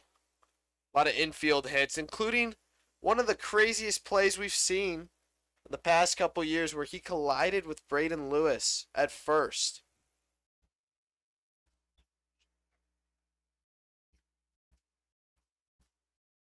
Jankowski making his way back to the mound as he gets set. Face Randy Dolby, one of the great players in wiffle ball history. Outside. Only one out, first and second. Altitude trying to hold off yet another comeback. Jankowski struggling to find the zone here.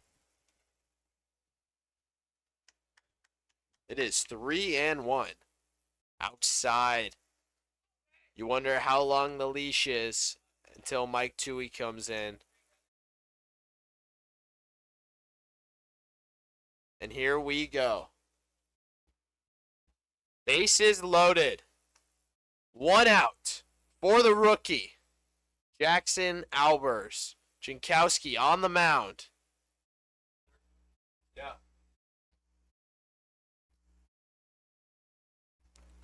Chance to tie it.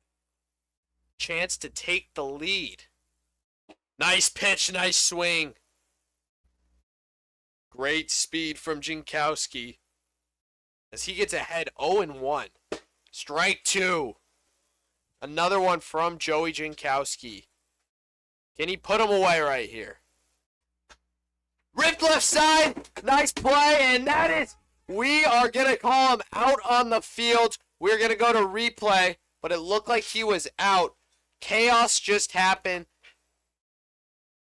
and we will look at it once more. Nice. That is, we are going to call him out on the field. We're going to go to replay, but it looked like he was out. Chaos just happened, and we will look at it once.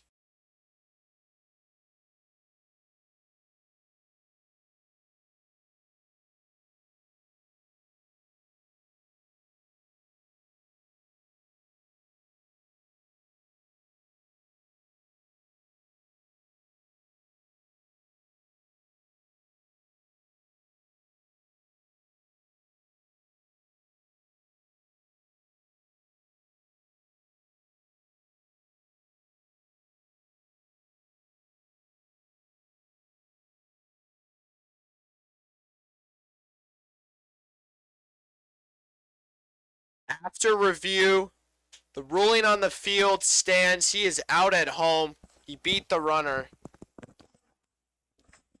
There are two down with the bases still remain loaded here. For Reed Ross, one of the biggest hitters in all of Big League Wiffle Ball. Does tons of damage, and you see why right there.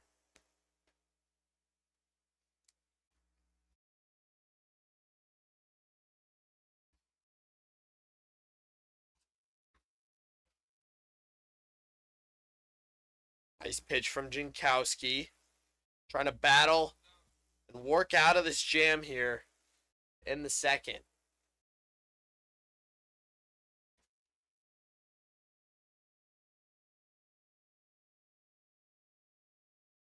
Up high, off the window. And he needs some of the balls right here.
Here we go. Ross steps in the hole here. Where's one? We got a 2-2 count to Reed Ross. Big spot in this game. Big spot in the season. Who's going to start out with a winning record? Who's going to start out with a losing record? Inside, and he's worked it full here. As Ross continues to wear it. Bases loaded. Full count. 2 outs. To Reed Ross.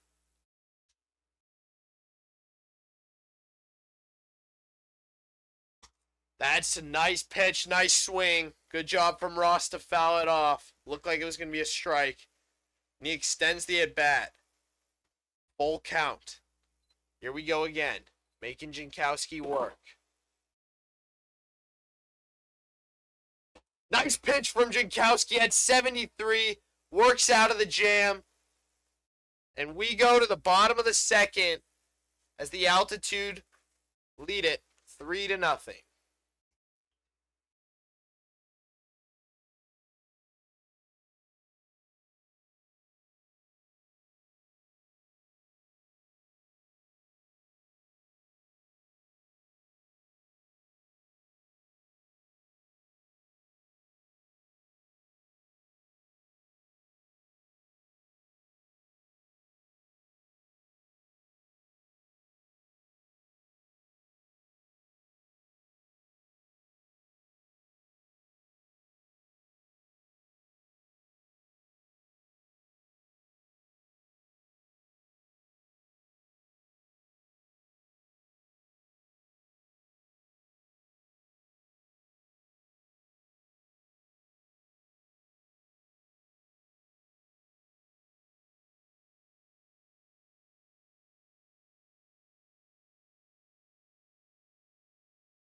Here we go. Bottom 2. Dolby back on the mound. Crafty pitcher he is.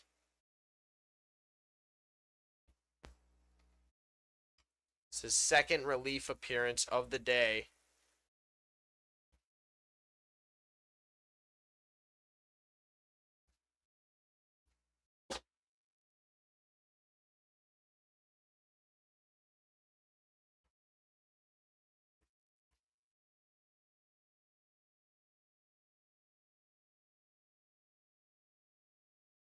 Off that.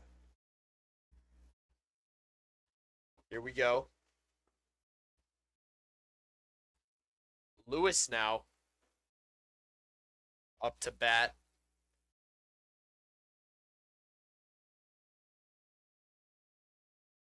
Nice rip up the middle, off the camera.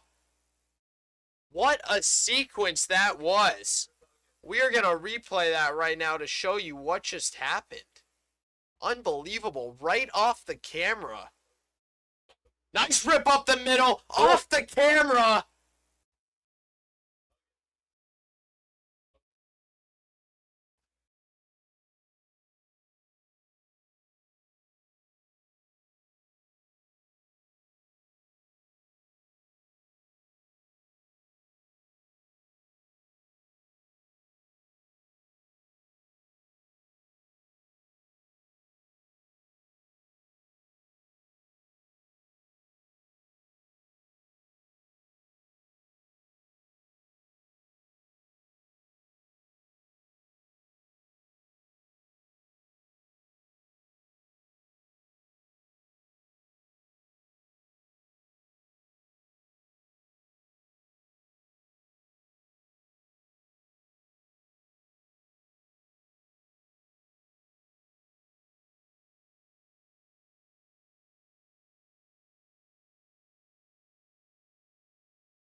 And a single by Braden or by Sean Green that advances Braden Lewis to third base. But Bryson Livingston with a heads up play at first to get Sean out. Kowski. Yeah.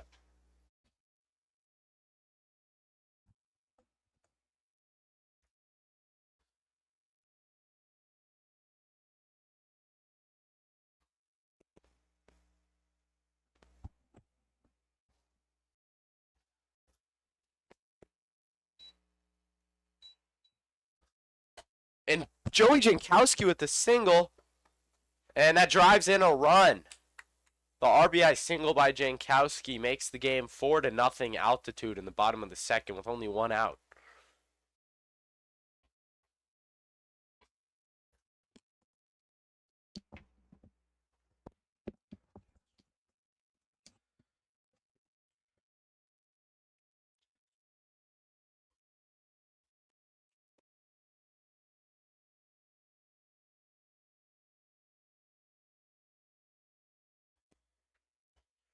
Here we go. Dalby and Tui once again going at it. The altitude now lead at 4-0 here. Couple of good rips. One of their main issues they had all last year was run support for their pitchers. And they have corrected that today. Putting up big numbers in each inning.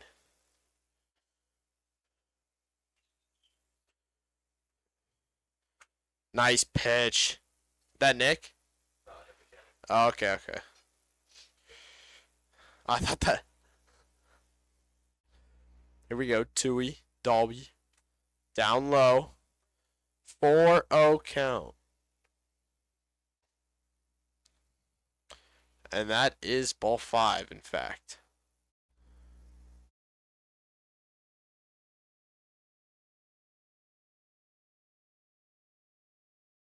Then Sean struck out. Or Sean had. What did Sean do? He had a single and got out. And then Joey had a triple. Single.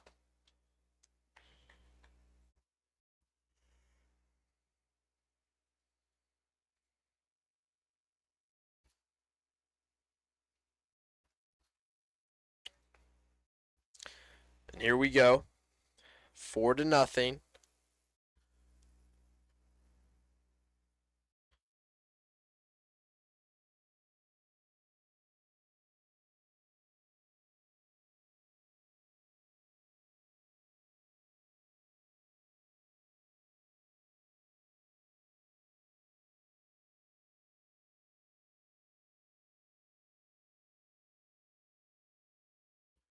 Here we go, Lewis.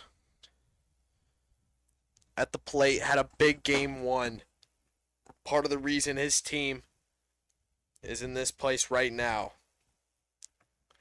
Lewis lives for the big moment. He's had tons of walk-offs throughout his career.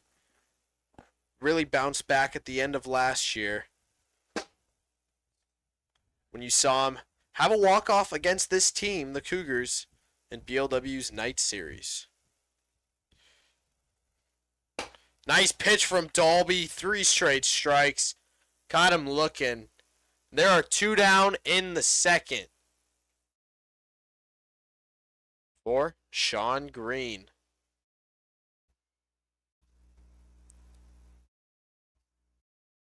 Altitude looking sharp at the plate. Here comes Green. Nice pitch. How did that hit? That is unbelievable. From Randy Dalby. Let's look at that one more time. Altitude looking sharp at the plate. Here comes Green. Nice pitch. How did that hit? 1-1. Speed warning on the next pitch. 2 outs. 4-0 game. Cougars trying to fight out of this. Back up the middle. Nice play from Randy.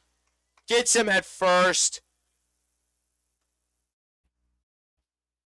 And here we go. Last call for the Coastal Cougars here on Big League Wiffle Ball's opening day. It will be Bryson Livingston, last year's home run king, to lead it off.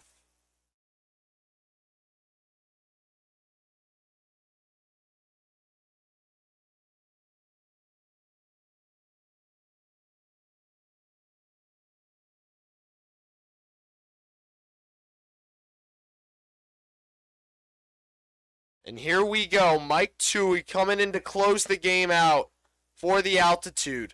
Trying to shut the door To the right. and end this opening day.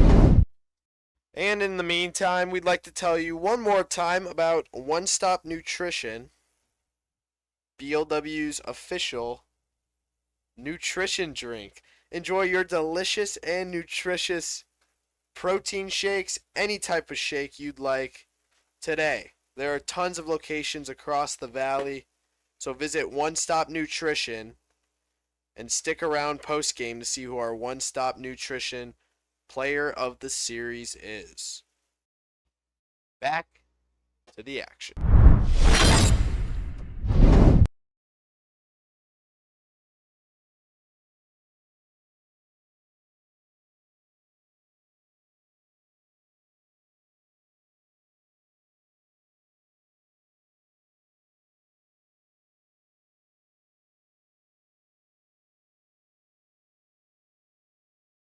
We are back as we welcome you into the booth for what could be the final inning of opening day. It's been a pleasure having everyone here. Huge shout out to those watching on YouTube and on TikTok. Big following on TikTok, especially. We are about to approach 350 viewers on TikTok. And let's see if we can get up to 30,000 likes by the end of the stream.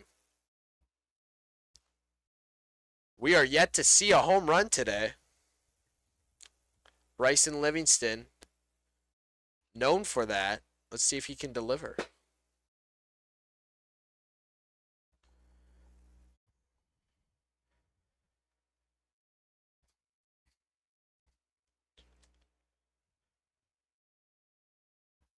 As mentioned earlier, Tui's one of the premier competitive wiffle ball players, along with his opponent today, Randy Dalby.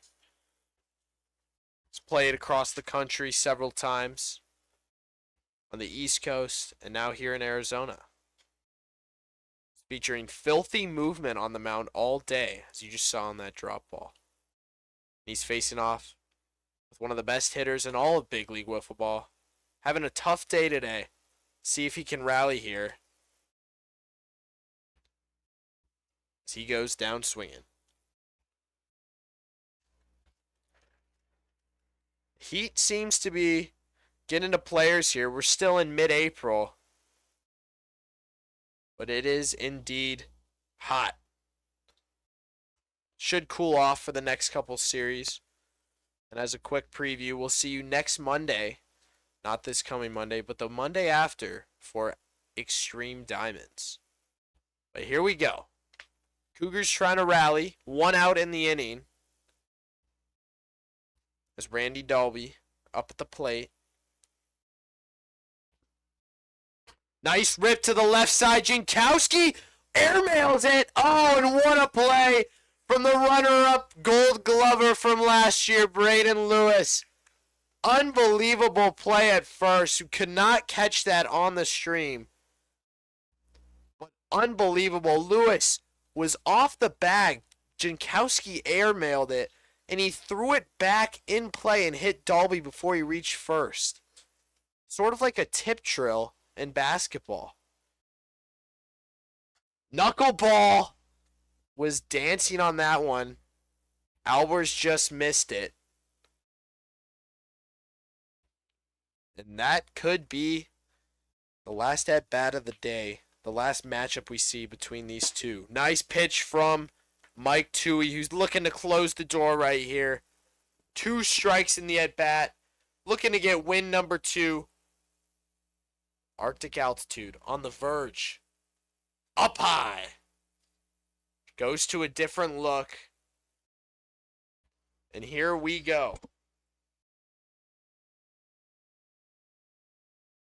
2 outs. Down he goes in the dirt. Filthy pitch from Mike Toohey. And once again, the Altitude with a dominant victory. They take opening day. They take game 3. They win the day. They win the series 2-1 as the Altitude lead the standings after opening day 2-1. The Cougars fall to 1-2. But an epic performance from both of these guys. Tons of fun. And it was an honor to watch 2 of the greats play today. As stick around, we'll have our post-game show with our one-stop player of the day. He'll join us in the booth, and we will see you soon.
Now, welcome into the BLW first ever postgame show. I'm Logan Rose, and we're just going to recap the series pretty quickly before we get into the players of the day, some of the great performances we saw all day today. And yeah, so let's start it off. Opening day, once again, an unbelievable just performance. The Cougars, their second straight year playing on opening day. They fell short once again. But they did scratch across one win, an epic win in game 2, where they trailed 3-0, but they came back. So just going through the recap quickly. Game 1, the altitude jumped out. They were held scoreless. The game went to the third inning where Braden Lewis, one of the clutchest players in all of big league wiffle ball, walked it off.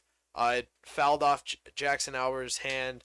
And yeah, that was game 1. Game 2, like I mentioned, unbelievable comeback from the Cougars off Mike Toohey. They scratched across 4 runs in 1 inning with tons and tons of just small ball. For those, I mean, we're based in Arizona. For those that watch the Arizona Diamondbacks, it looked very similar. There were a lot of weak hits. And yeah, so then game 3, another dominant performance from Joey Jankowski on this end. He's been pitching well recently, and he's one of our players of the day. So it was tons of fun to watch. Great games, great series. And now I'd like to welcome in Joey Jankowski, our first player of the day, for a quick interview.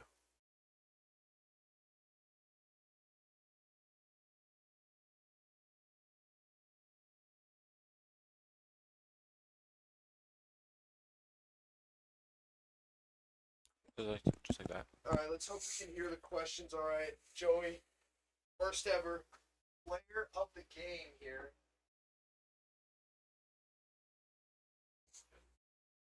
And let's start off with game 1. I'll give you the stat sheet. You had 3 consecutive hits in game 1. It was a dominant performance. You seem to, I mean, you've had some great years. You've won Rookie of the Year your first ever year. But is this the year you finally returned to form? As you can see in game 1, you had quite the game.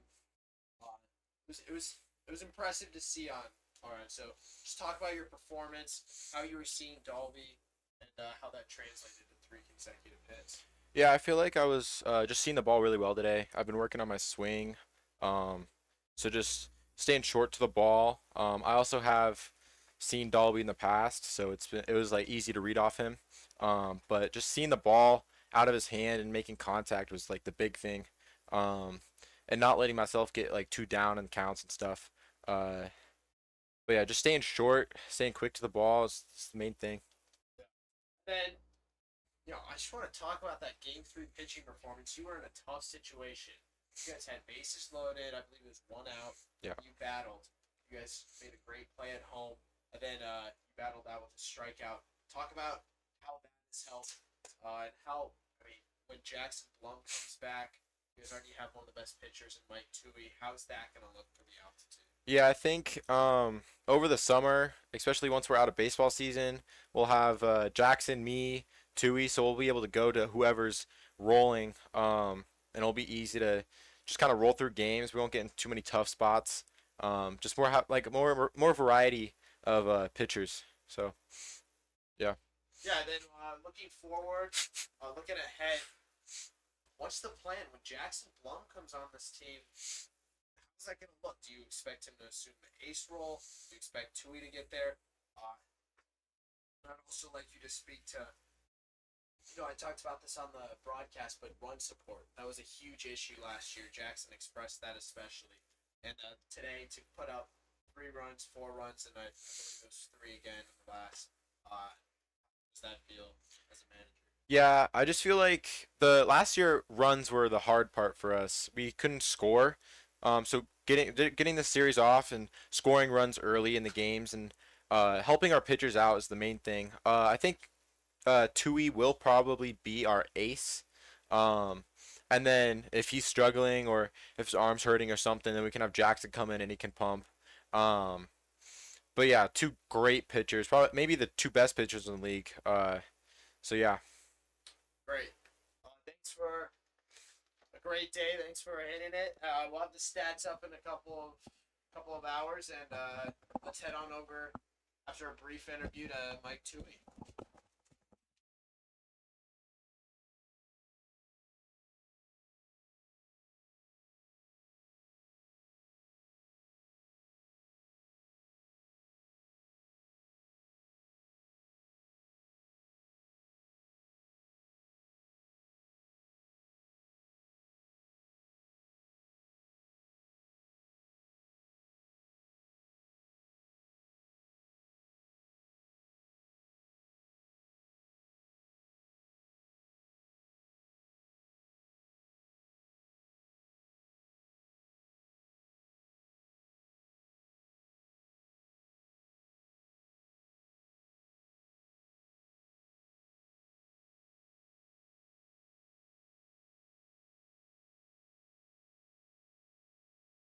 With Mike Toohey, the other player of the day. Congratulations on your first series win. Just first off, how did it feel out there? Different playing style from what you've played before, but how was the overall experience? It was great today. It was a lot of fun just to play some whiffs.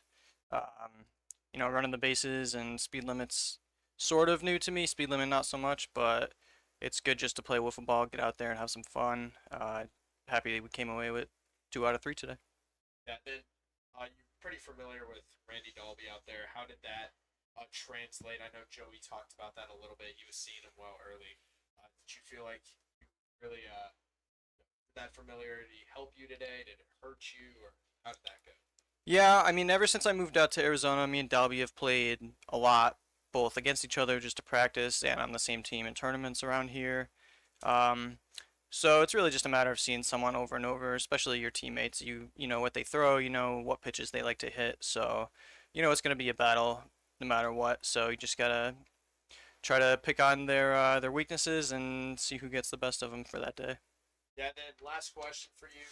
After the first game, you really picked it up at the plate. Dominant performance in game 2, though you didn't come away with the win. And then in game 3, once again, just getting on base repeatedly. How do you feel that you're going to keep that up? And then, how did the other guys on the team just help you out with that run support? And Yeah, I mean, it felt good. I feel like everyone was putting good swings on the ball, having good ABs all day long. I can't really think of a single at bat where someone, went up, 3 down. So it made the pitchers work, putting the bat on the ball, putting it in play, hitting it hard, um, which, is always good as a pitcher when you're on the mound. You want that support, so it makes the job a lot easier. awesome. All right, thanks for having a good game. All right, thanks, man.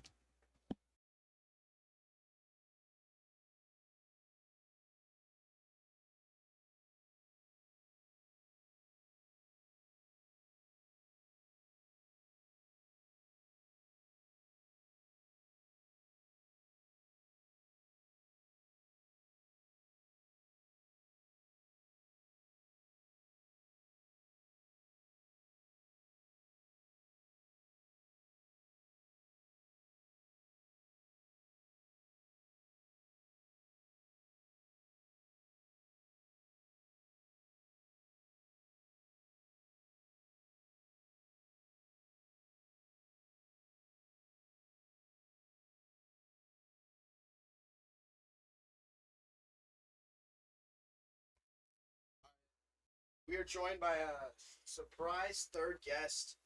Came out on the other end today, but it was a solid performance overall from the Cougars. Good showing. A lot of new guys. Talk about how that chemistry was, how the overall interaction were. I know you guys drafted 3 guys. 2 of them were here today. A lot of you haven't played with each other. How did it turn out compared to what you thought it would? I mean, it was the same thing as last year. With the Cougars that we had last year, it was kind of hard to. Um, it was just difficult for me to make connections, kind of like last year. But going to that third game, I definitely felt more of a connection than the first game. I feel more like connected to Albers. Definitely, I need to work on my chemistry with Randy. But yeah, it felt like the same as last year. Yeah, and at the plate, obviously last year you had a huge year.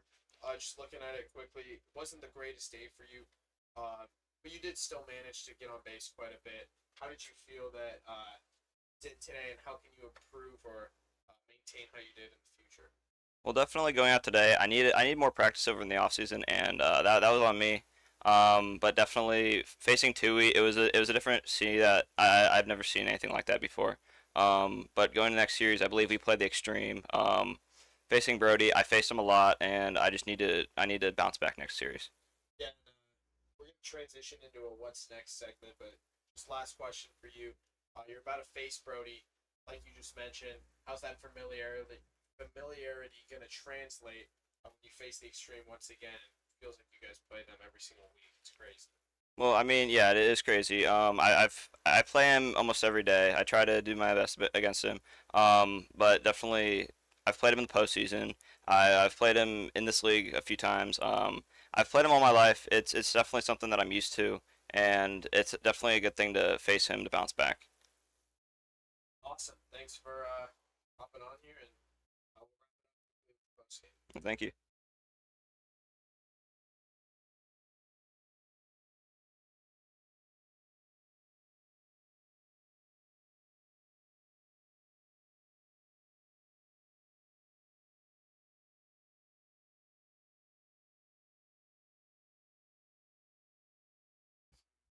All right.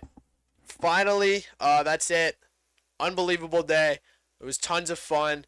Just quick thank yous to Carson, to our announcer, everyone here in the booth. It was tons of fun to work with everyone. Put on our first production ever. I know there were some technical difficulties, but I think it came out pretty smooth after we got the hang of it. TikTok, huge shout out. It was unbelievable on there, even though we didn't have the professional production. So that's something we're gonna have to think about for sure. Then once again, Keaton Kimmel, he was on the scoreboard all day, and that was a huge help as well. But just wrapping it up, let's talk about what's next quickly. Next week, not this Monday, but 2 Mondays from now, we're gonna have the Eastern Extreme, the defending champs facing the Desert Diamonds, and a quick preview for that. The Extreme will be led by Brody Livingston, one of the premier players in all Big League Wiffle Ball, and they'll be facing the number 6 ranked in the preseason power ranking Desert Diamonds, who have Logan Christie, their draft pick, who we're expecting to be pretty good this year, one of the best hitters in the entire draft. So that should be a fun matchup for sure. And yeah, anytime the defending champs come into play, it should be fun to watch. They're a great team. And yeah, once again, thanks to everyone who tuned in. But we'll see you in a couple of weeks.